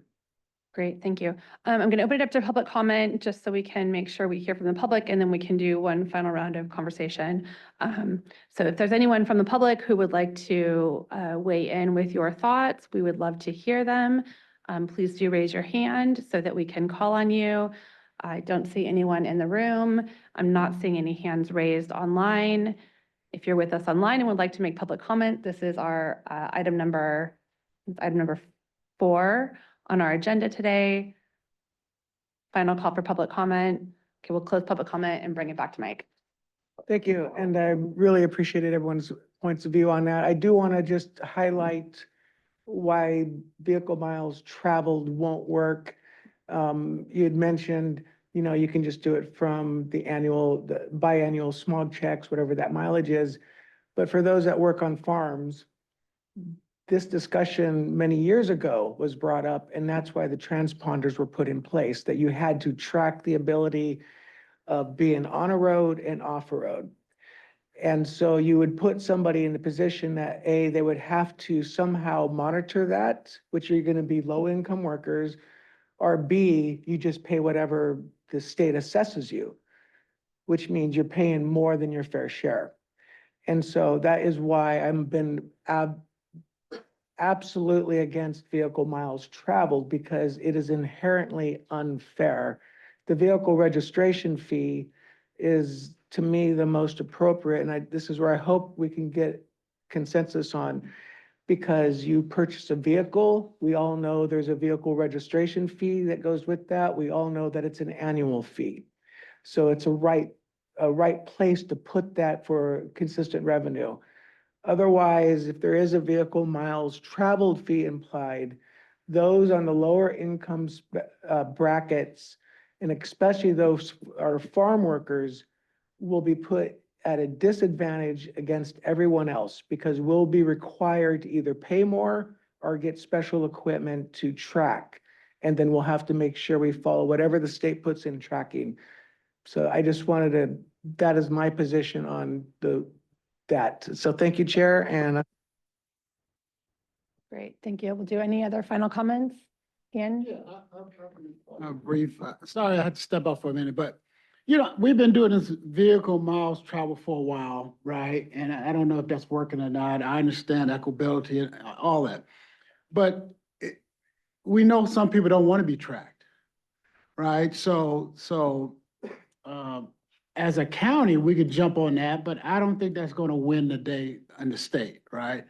But for me, like I said earlier, everybody buys a vehicle. It's a tier system. That seems to be fair. It reduces the cost. Pick a lane. It's not going to be perfect, but it's something that's worked, right? And so I appreciate the work being done, especially, he said twice, he was not gonna get out in front of his client, us, and he came up with this, so he's looking for us to give him something. So I'm like, when, through the chair, when are we gonna give him some clear direction? When do we jump on board one way or the other? So thank you, Chair. Just briefly there too, and just touching upon a little bit what Todd was mentioning, that people are driving off-road on farms and everything. They're already getting taxed with a gas tax now anyway, because there isn't, you got red dye diesel, but that's for farm equipment. So that isn't for the same thing there. I did want to just inquire is the downside, the only one of the, I guess there's more, but at least this downside I see with going from the gas tax to this is with a gas tax on there, there is a conservation incentive. The higher the price of gas, the more people are going to want to go and get vehicles that get better mileage. You get away from those 14-mile-an-hour guzzlers for a 35-mile-an-hour vehicle. The only downside I'm seeing here with the vehicle, well, and I'm not against it. I think the VRP here is pretty good. VRF, I'm sorry. Has there been any discussion about maybe doing a tax on electricity going into the vehicles?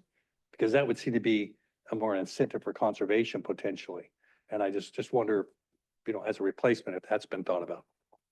Yeah, so through the chair, that's a great question. So the problem is the volatility, as you could appreciate with the Air Resources Board, and MST's had to deal with this too. But you go from, hey, have CNG. No, we don't do CNG, get away from diesel, let's do hydrogen. Oh, no, we're not gonna do hydrogen anymore. BP just backed out of the market because it's too expensive to produce. Hey, let's do electric. Well, electric is still an emerging technology. Those are expensive, but so I think they just haven't landed on a reliable, sustainable source. And then what's the universe of what's consumed? That's our problem right now with the sales tax on diesel, is it sounded great when we did it a decade ago.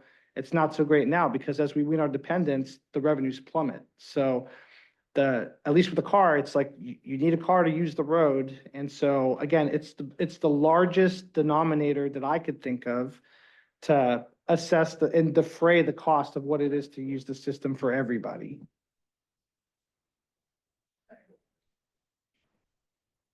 I would just like to mention that from a practical standpoint, just the way things have panned out, road user charge, there's a program manager, they've been on it for so many years. So I see for us, this is great as an alternative, but I don't know if they will abandon 5 years of work and jump onto this immediately. So perhaps there may be a blend of both, Mr. Barron suggested here, that could possibly play out for us. So just putting it out there.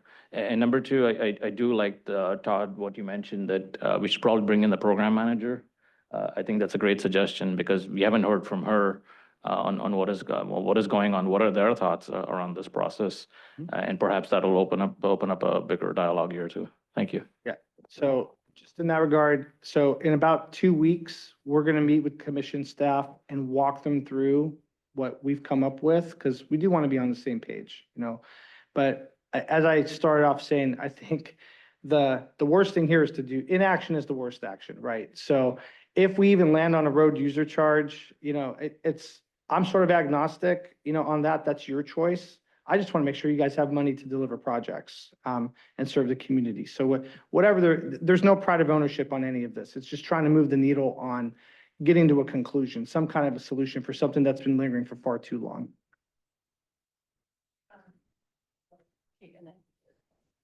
Just one more point in spite of my enthusiasm.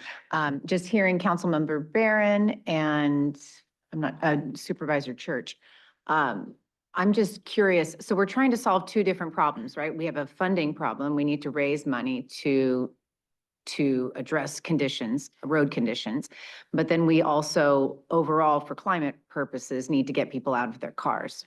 And so I'm just wondering if you can expand a little bit more on what Mr. Muck was talking about, the various ways in which we already have mechanisms in place to try to encourage people to get out of their cars, and where there might be some room for that, or if this idea that there could be a sort of progressive adoption of this that includes some form of the vehicle miles traveled, the road charge, or something, or the gas tax, actually, let me just say it that way, that maybe there's some blended way to adopt this.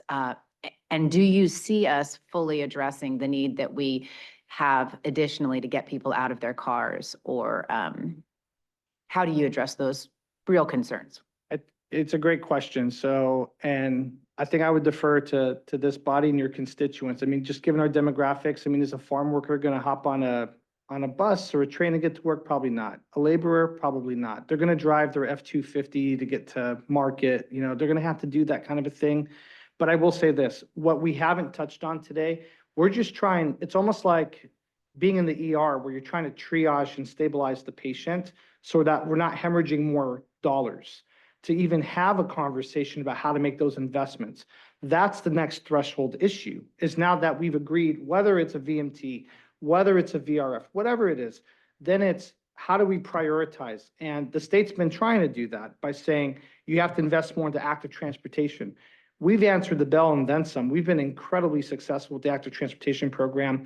We've done great through the transit capital programs with, you know, for passenger rail. We're banging the drum for more coast rail service.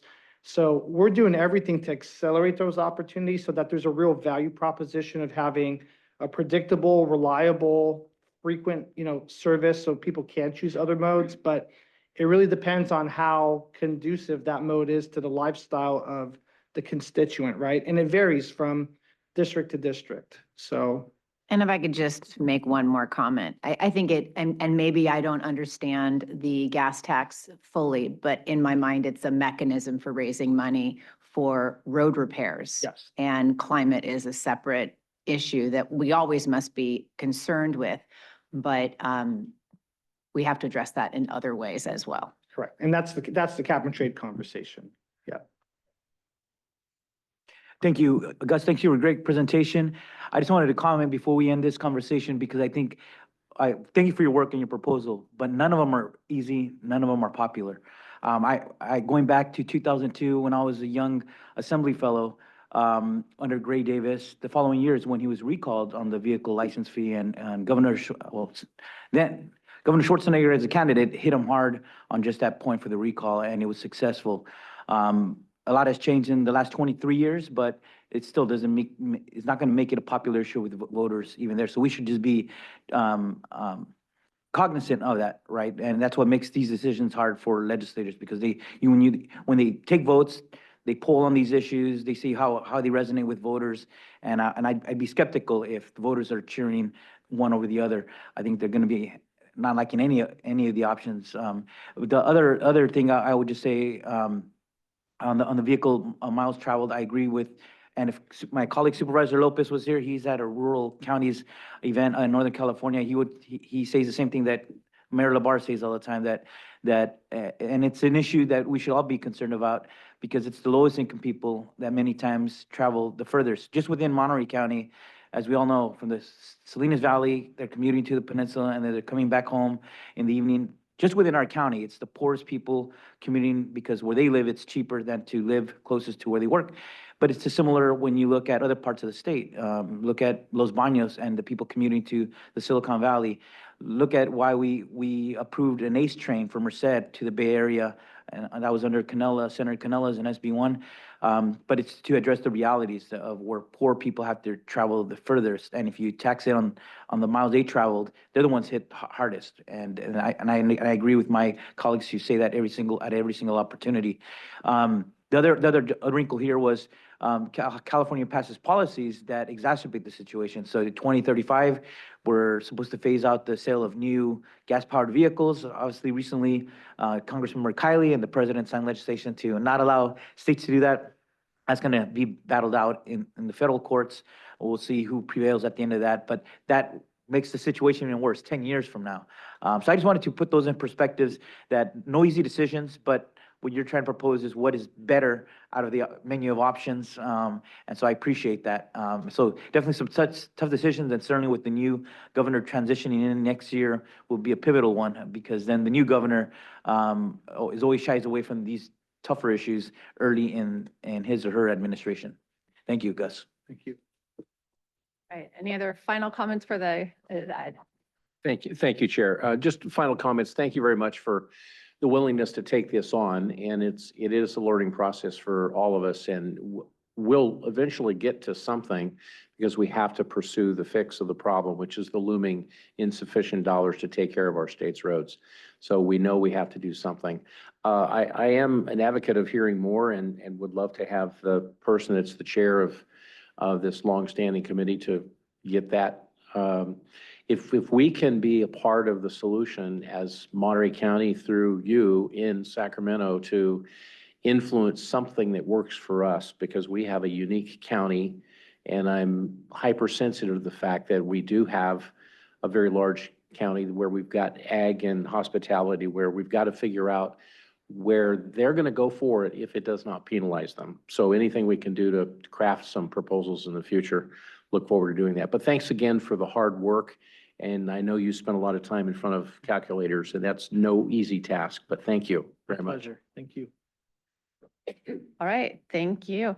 So thank you for this. I think, as we said, it's important that we understand the issues. It's a critical funding source for our work, and a critical issue that will continue to impact our residents. And so our ability to advocate on behalf of the residents that we represent in ways that are effective and meaningful, I think is one of the things that makes us effective here where we sit. So thank you for the time and for all of your work. And thank you all for the engaging conversation. Really appreciate having everyone present.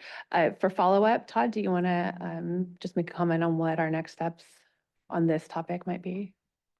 So I think the next steps I will invite the program manager for the road user charge to come and make a presentation, so they can share the other parts to this that are also very important for the board to understand. And I think just the discussion today was really good, very informative for staff and for Gus as we move forward at the state level, talking with our partners and framing the discussion. So we'll be bringing back more as that progresses in the upcoming year. Okay, fantastic. Through the chair, Yep, please. I didn't hear the framework for making a decision from the board. So if that's after hearing a couple more presentations, that's fine. But at the end, we will be asked to take a stand. And it's not just talking at the state, it's us understanding what we're saying at the state level. That's what I'm trying to get to. What are we trying to do? So we'll try to get the program manager for the road user charge scheduled as soon as possible, in the next few months, if possible. And then ask the board to take a position, and we can, provide clear direction at that point. Does that sound good? Yes. All right, fantastic. So continue to do your research and learn more in between now and then, and so we can engage in a more productive conversation. Did you have anything more to add, Gus? I just really want to thank everybody for the invaluable feedback. It makes me a better advocate on your behalf. And then secondly, just from a process standpoint, I think, just to answer the question, I think this would, hopefully, we could take advantage of the next few months, and then we could tee this up for consideration for our 2026 state legislative platform. I know Christina and I kind of start on that in October. So that would be probably the most optimal deadline, if you will, to kind of try to move the ball forward, and then we can go talk to our delegation members. But hopefully by then, it's not just Monterey County, it's a bunch of others working through our various affiliations that can be on board with the idea. Perfect. And then the other item to bring back would be the Coast Rail presentation at some point for the future, for just bring everyone up to speed. Okay, and other follow-up direction? No, I just wanted to highlight that if you look at the language that we try and pick up our acronyms of vehicles miles traveled is actually on our TAMC list of, and we talked about this years ago. So I think we're all ready for this, but I want to highlight that Ian's question is valuable. There will be a decision point in the future, but I think we need to know, more options. And obviously we want to advocate for our partners in other counties to make it work, because we need a decision that's not going to penalize some and benefit others. Correct. So thank you very much, Chair. Great. Thank you again, Gus. All right, we're not quite done with this item yet. We're going to move on to section 3 of agenda item 4, which is to receive an update on our federal legislative issues. And I believe we have Adrienne Sembrano presenting. Oh, Adriane, sorry. Ariadne, but Ariadne, thank you.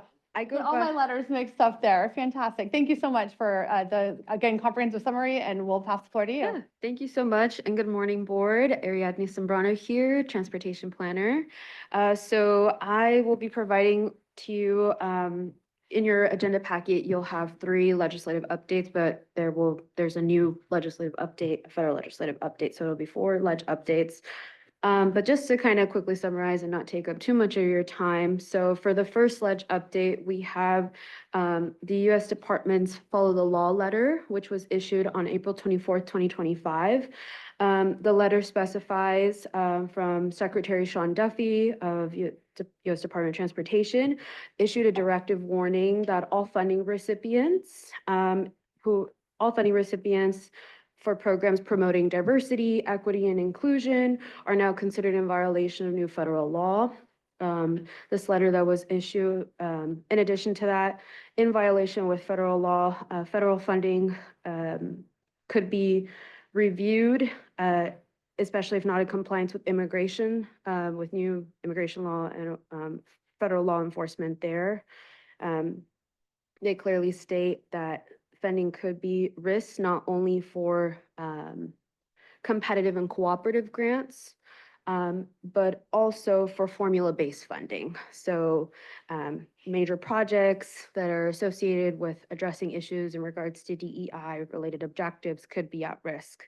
In terms of how this could be a direct risk for California-based funding, California receives more than $5.6 billion in formula funds from the Federal Highway Administration. So these are really critical and foundational funds that are at the core for state and local infrastructure projects and can now be jeopardized under this expanded interpretation provided from the U.S. Department of Transportation. In addition to that, this letter really raises a lot of legal and operational uncertainties for transportation agencies nationwide, especially those who are working on initiatives and transportation initiatives supporting low income and historically underserved communities. There's a lot of vagueness in the legal standards, specifically on this guidance lacks clarity on what could be constituted as a violation, and compliance with confusion and potential legal battles for state and local governments. So that's the first one. The second federal legislative update is the fiscal year 2026 federal legislative skinny budget proposal. This proposal was released on May 2nd, 2025. The Trump administration has released its budget, or the skinny budget, which prioritizes defense and border security, cutting more than $160 billion to domestic programs. In terms of impact for the U.S. Department of Transportation, the proposal did state that there would be an increase to the base U.S. DOT fundings for $26.7 billion. So there's going to be a 6% increase from the fiscal year for 2025, though this does cut non-base funding for programs, mainly programs from the 2021 bipartisan infrastructure law, almost reducing it by 11%. So originally 36.8 billion to now $32.7 billion.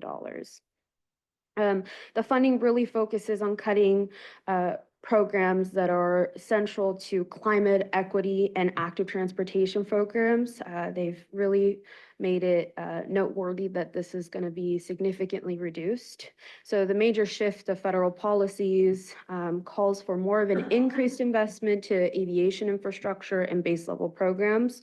But it was mentioned in this proposal for the skinny budget that there would be the elimination for environmental and equity focused programming. So cuts to the environmental justice and diesel emissions reductions program. You also have reductions to EPA categorical grants, limiting resources for regional air quality, active transportation planning, and stormwater mitigation. There's also the additional scrutiny of grant language and project framing. So if you're looking to apply for federal funding, key language mentioning equity, DEI, and climate-related language and grant proposals may now trigger additional reviews or potential disqualification. For the third federal legislative update, it's the HR One Big Beautiful Bill, which was passed on the House floor on May 22nd, 2025. So this is a pretty recent bill. So this new bill that was passed on the House floor really looks to essentially restructure almost all federal spending and taxes, and is currently heading to the Senate. This legislation looks to repeal several clean transportation programs established under the Inflation Reduction Act, which introduces new federal fees and redirects funding towards traditional infrastructure, aviation, and more maritime security. So the Senate is expected to take this up as of this month in June 2025 with the target goal date, adoption date for July 4th, 2025 for enactment. So pretty close for next week or the coming weeks. So in addition to the One Big Beautiful Bill, it really states on program repeals, so eliminating for zero emission school buses, EV infrastructure, and also low carbon transportation materials.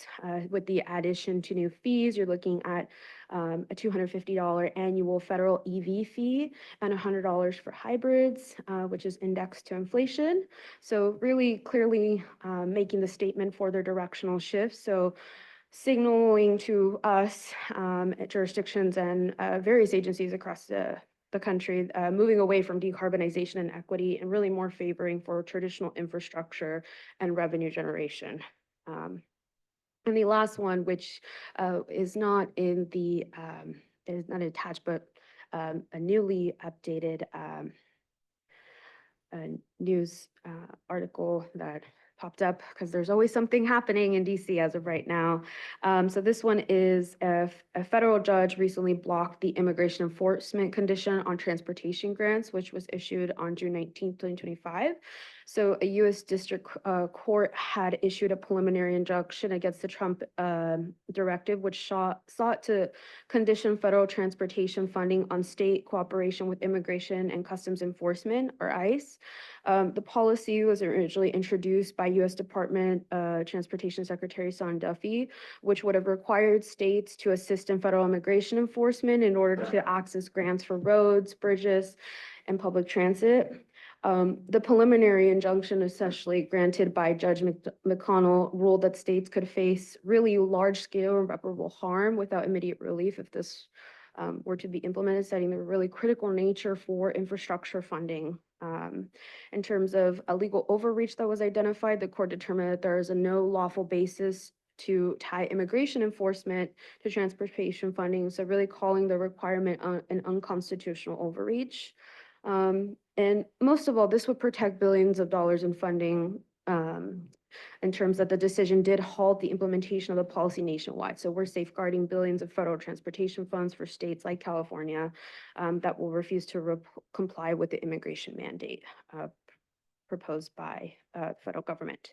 So essentially what does this mean for California? This protects us as a state. Local jurisdictions are no longer under pressure to have to adhere to the immigration policies in exchange for transportation funding. So stability for local projects, cities, counties, and transit agencies across California can really continue to work on their critical infrastructure projects without risk of losing federal support over immigration enforcement issues. And most of all, just reinforcing the legal limits on federal conditions tied to grants. So that security and kind of sense of relief, which I believe was the one positive update reading this. But yeah, please, if you have any questions or if there are more detailed questions, I'm more happy to follow up after. Yeah, thank you. Very quiet. All right, we're keeping you busy this year. Thank you. Questions, comments from the board? We'll start this direction. Any questions, comments? Yeah. All right. Lots of questions. and Gus. Yeah, Um, okay, thank you thank you very so much. And thank you for the comprehensive memos as well. Yeah. And during executive committee for the updates. Yeah, thank you and so for much. keeping us on top of all of it. Let's take this, so this I think concludes our entirety of item number 4. So let's take it out to public comment for any final comments on anything else related to agenda item number 4. I'm seeing no hands raised from anyone online. There's no one else in chambers. So we'll close public comment and bring us to item number 5, which I believe is our reports from our transportation providers. Do we have any reports from Caltrans this morning? Good morning, Madam Chair. Good morning, Commissioners. A couple of project announcements from Caltrans District 5. My name is Kelly McClendon, and I'm a senior planner with Caltrans. The first is in Castroville, Highway 183 or Merritt Street. We last Sunday started a construction project for our Clean California Beautification Project in downtown Castroville, and that's at 183 and Preston Street. This will replace the Artichoke Center of the World sign with a newly designed sign and a new structure for that. Full overnight closures are scheduled for June 30th, July 1st, and July 2nd. And those closures are going to be from 8 p.m. to 6 a.m. Those closures are to remove the old sign and then to install the new one. The second project is another new construction project in Prunedale on US 101 or near Prunedale.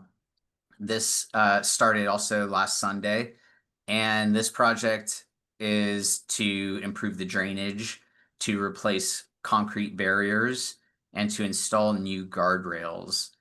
The project will have overnight closures from 9 p.m. to 5 a.m. Sunday through Monday, and then from 7 p.m. to 5 a.m. Monday through Friday.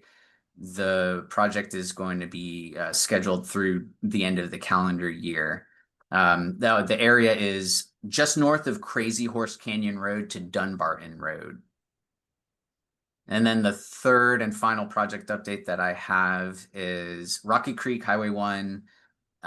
We closed that location on Sunday for a full overnight closure, and starting Monday and then continuing until the end of this week, we'll have, it's not a full closure, but traffic control overnight starting at 10 p.m. and then this will be for this week.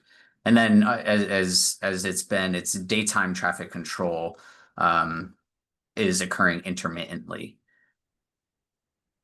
Then my final announcement is not a project announcement, but a quick announcement that our director, Tony Taveras, retired a few months ago. And recently, I think the announcement went out last week, Governor Newsom appointed our new Caltrans director. Governor Newsom appointed Dina El Tawanzi as our new director. Director El Tawanzi was most recently the district director of District 4. Those are my announcements, and I'd be happy to take any questions. Thank you so much, Kelly, for the updates. Did you want to? Kelly, I guess, I'm sorry. Kelly, do you want to mention that the environmental document for Highway 68 corridor was finalized last week? Sorry, I don't have the details on that. But do you probably have more info? So the Scott Eads, the district director, signed the final environmental document on the 18th. So so that document's been finalized and allows the project to proceed into the design phase. Thank you. Sorry, I didn't have the details on that one. Great, thank you. And did I see questions over here? Yeah, just a question on the artichoke capital sign. What has been happening with that historical sign? It's been there since back in the 1930s, but we've got that inquiry from some county residents. But what are the plans for that sign that's been up for so long? And any any images of what the new sign is gonna look like? That hasn't been, shared with the public yet. Got it. I think, was the first question, what will happen with the old sign? Just to make sure I heard that. Yes. Okay. My mic is not on. Yes, sorry. That was my bad. I got most of it. I just wanted to make sure I was right. I don't have the answers, but I'll look into the answers for both those. So I'll find out what will happen to the old sign, and then also if we have any sketches or renderings or diagrams of the new sign. I'm guessing that we do, because I think that was one of those Clean California competitive project applications. So we probably did have some design or rendering of some kind that I can share with the board. That'd be appreciated. And if the district office could release it to the public, just so they know what is the new arch and sign will look like. Thank you. Will do. You're welcome. Great, thanks. And we've got another one over here. Yeah, I didn't even think about that, Supervisor. So was the concern to make sure the sign wasn't destroyed before someone had the opportunity to take it? Right, there might be like a local group that might want to put it to use or place it somewhere else in Castroville. Yeah, That way that's- it's been there for decades, and it'd be a shame to see it dumped somewhere where somebody local might, or business might want to keep it in the community for preservation's sake. Okay, I just want to make sure that the director understood, don't get rid of it before you hear back from him. Great, thank you. Any other comments, questions for Kelly?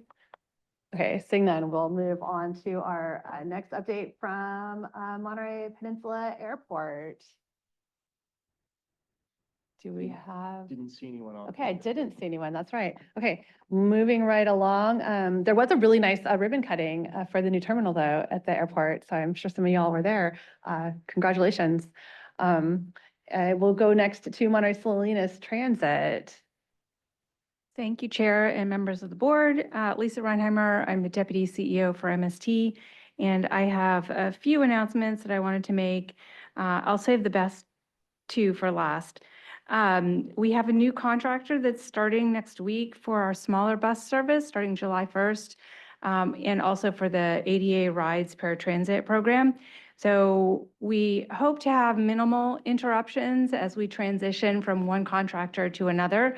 But if you do hear anything, please do let us know about that transition. Hopefully you hear nothing, but we also want to know if there's an issue.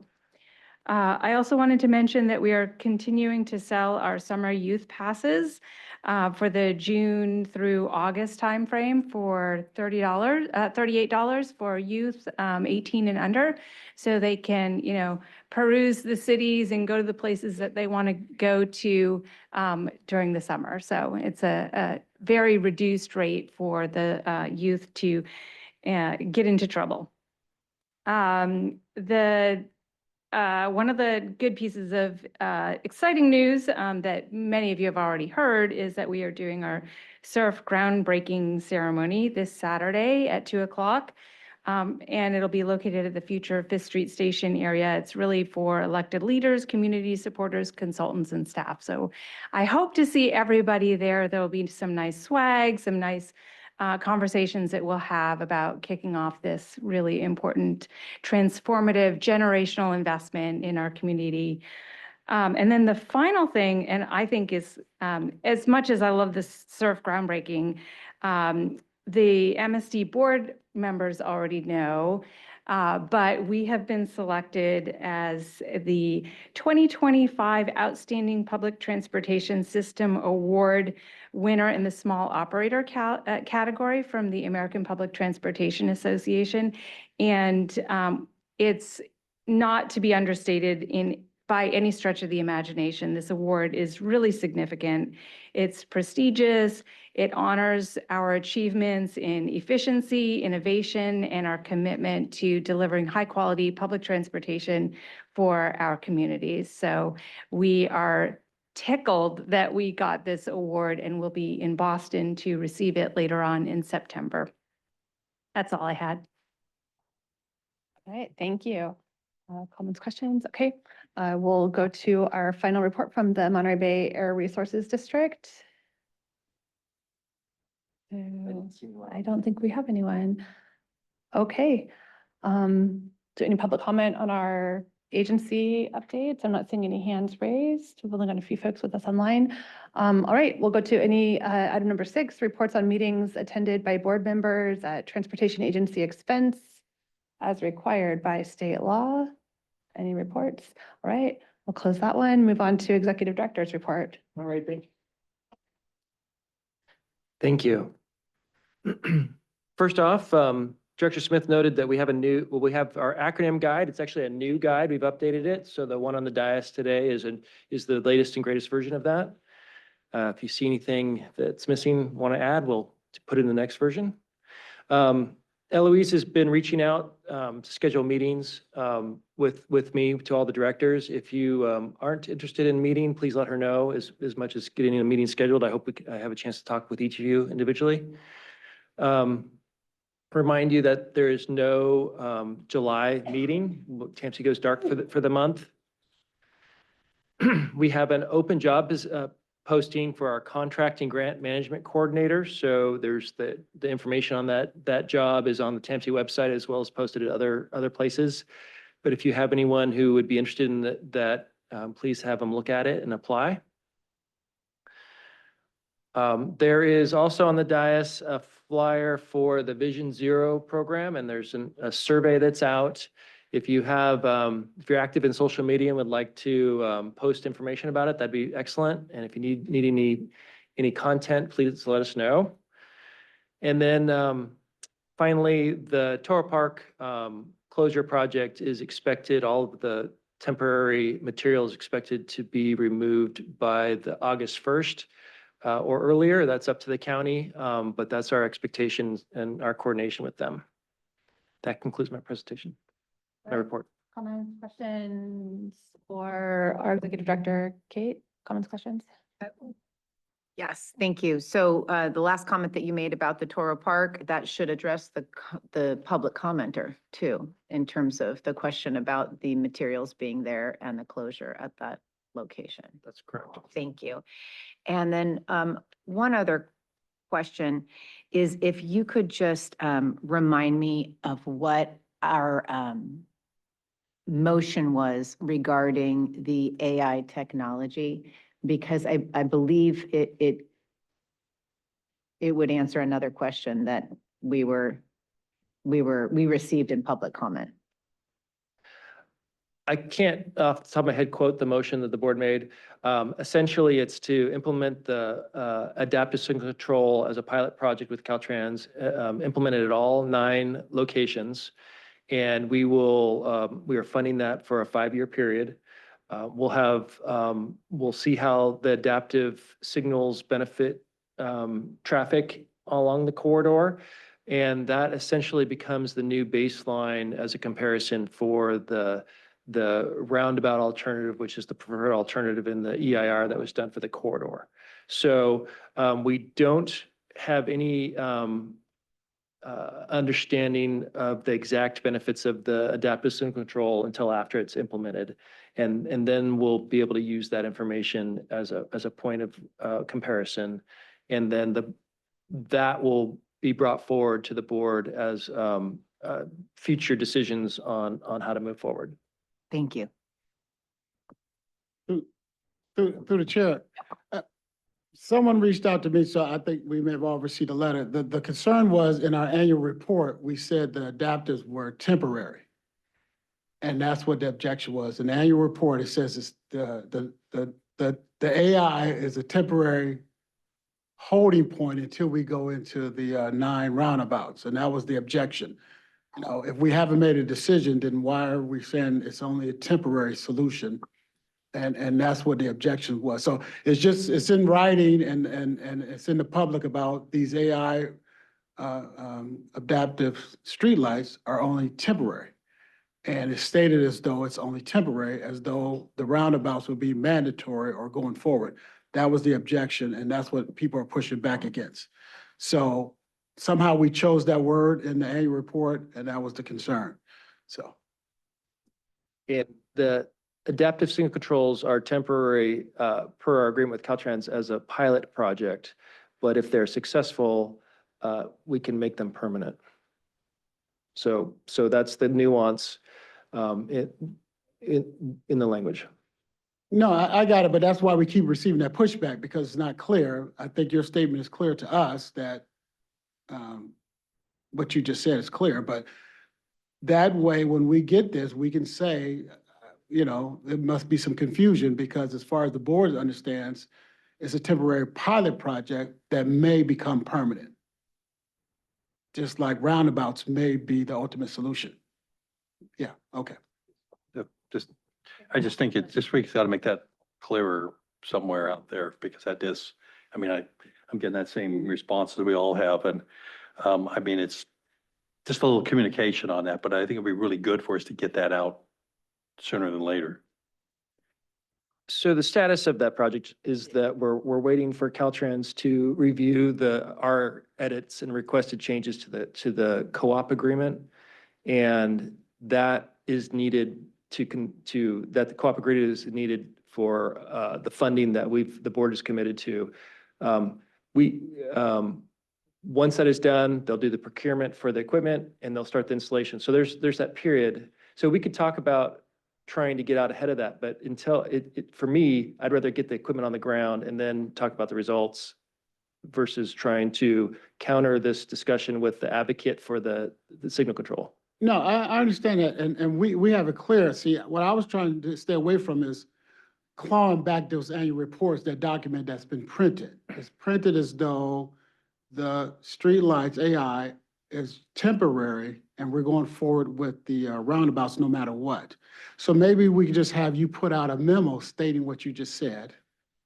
And so we're not trying to get in front of the pilot project. We're not trying to change it. We're just trying to make sure the public understands the pilot project, if we're talking about temporary, it's temporary because it's not permanent. And so we're not precluding the roundabouts. We're all of that stuff you just said. Maybe we can have it in another written document because the written document we have now is in the annual report that went out underneath TAMC, underneath the board. And its perception is we're saying that the roundabouts are going forward no matter what. And if that's a misconception, it can be solved by a report from the executive director, a memo, and then that's it. I think just to clarify the question, so the in report states that the AI intersections are a temporary pilot project. And what I hear Todd saying is that the AI intersections are a temporary pilot project. So are you saying that what's in the annual report is accurate? So I'm not sure what the memo would state other than referencing I'm not that. sure it says Maybe we could temporary have- pilot could we- project. Maybe what we could have is we could ask our council and the executive director to take a look at what's written and review the actions that have been taken by the board and determine how we can make sure we have clarity and if a memo would be appropriate. But taking a closer look at that Sure. issue. And also just maybe some confusion because the term preferred alternative comes from the EIR. And it's a term, a technical term that may be being. So I guess I just want to make sure we're not giving direction that go without reviewing the actions that have been taken. So if we could ask our council to take a look at the directions that have been given by the board and what's written to make sure there's clarity there. Or Shane, do you want to comment? I don't want to add more confusion to what is already. This is just being presented to me that the language that I'm reading says additionally an interim solution involving adaptive signal operations being implemented using Measure X funds to improve traffic flow and reduce delays while long-term improvements are developed. As I understand it, we have a 5-year agreement for the adaptive, and in that sense, it is temporary. To the extent that there's a narrative outside of TAMC that it's binary, the decision, adaptive or roundabouts. I don't know that that's been concluded at all. And I think people are asking us to get ahead of ourselves to say definitely one way or the other, and they may be reading this a certain way. But that's just my initial thoughts. I think it would probably be prudent for us to carry this offline. Todd and I can talk about it and make a recommendation to the body if there's clarification. Through the chair, I'm not trying to, the point is, we shouldn't have to be going through this confusion, right? So if their language was not clear to the advocates for the AI, I understand that. I'm not saying, I'm not supporting their ideals, I'm not supporting anybody's idea. But the board should not have to be receiving these communiques from the advocates because they're not sure what we're doing. And I agree with everything the director said. And so if he could just clarify it, then that's fine. And I don't see how that's difficult. Because I think what you said was clarified. I just need it on the record, so when people contact me, I can say what he just said. Chair, if I may, Simple. since I brought this please. up, Great. I just want to be clear that, so it's clear now what we discussed and what the motion was. And from the language that I have in front of me that's in the annual report, when the preferred alternative is referred to, that's referring to the environmental impact report. So that's a technical term that was analyzed. AI was not analyzed in the EIR. And then an interim solution involving adaptive signal operations is being implemented using Measure-X funds to improve whatever it says, while long-term improvements are developed. It doesn't preclude AI from being one of those long-term improvements. And so I think what I was looking for was some clarification just in terms of what the motion was, a memory of that for me, and then helping the public understand that that's also what this says. And maybe I like the suggestion by council that they go offline and figure that out, because I actually think it does say it here, and there's just some confusion. And if we can just, we are reiterating that right now. I'm not necessarily advocating for this to be changed. I just was looking for some clarity. So if we could take this offline and ask staff to take a look at this and figure out the best way to provide clarity, I think, without giving additional direction. Would that work for you, Kate? And would that work for you, Ian? Yes, thank you. Okay, perfect. So we'll give direction to staff to take another look at this, make sure we're clear. Okay. Any other comments or questions for our executive director report? Nope. All right. Any board comments? Oh no, we don't have board comments. Spencer comments from. Oh yeah, we do have board comments. Any board comments? No board comments. All right, we're gonna call in, we'll have you read us into closed session, Certainly. please. First, we'll take public comment on closed session. Is there any public comment on closed session before I read into it? Are we seeing any online? No. Okay, seeing none online. The TAMC board will be going into closed session under Government Code 54950 relating to the following items pursuant to Government Code Section 54956.9 Delta 1. The board will confer with legal counsel regarding existing litigation.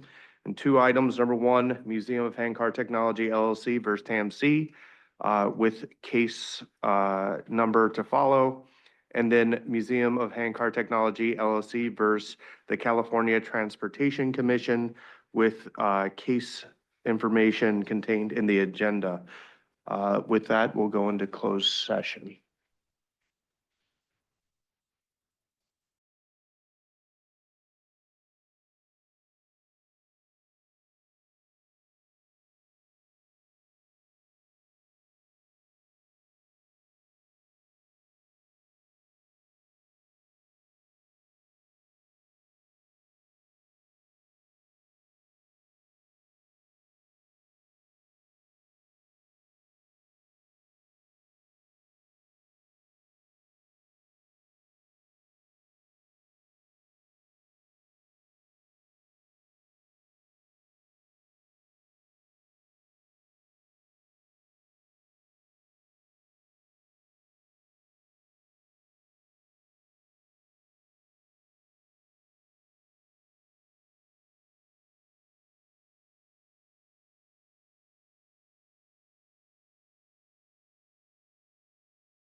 We are adjourned out of closed session. There is nothing to report per Shane Strong, County Council, right here. Thank you.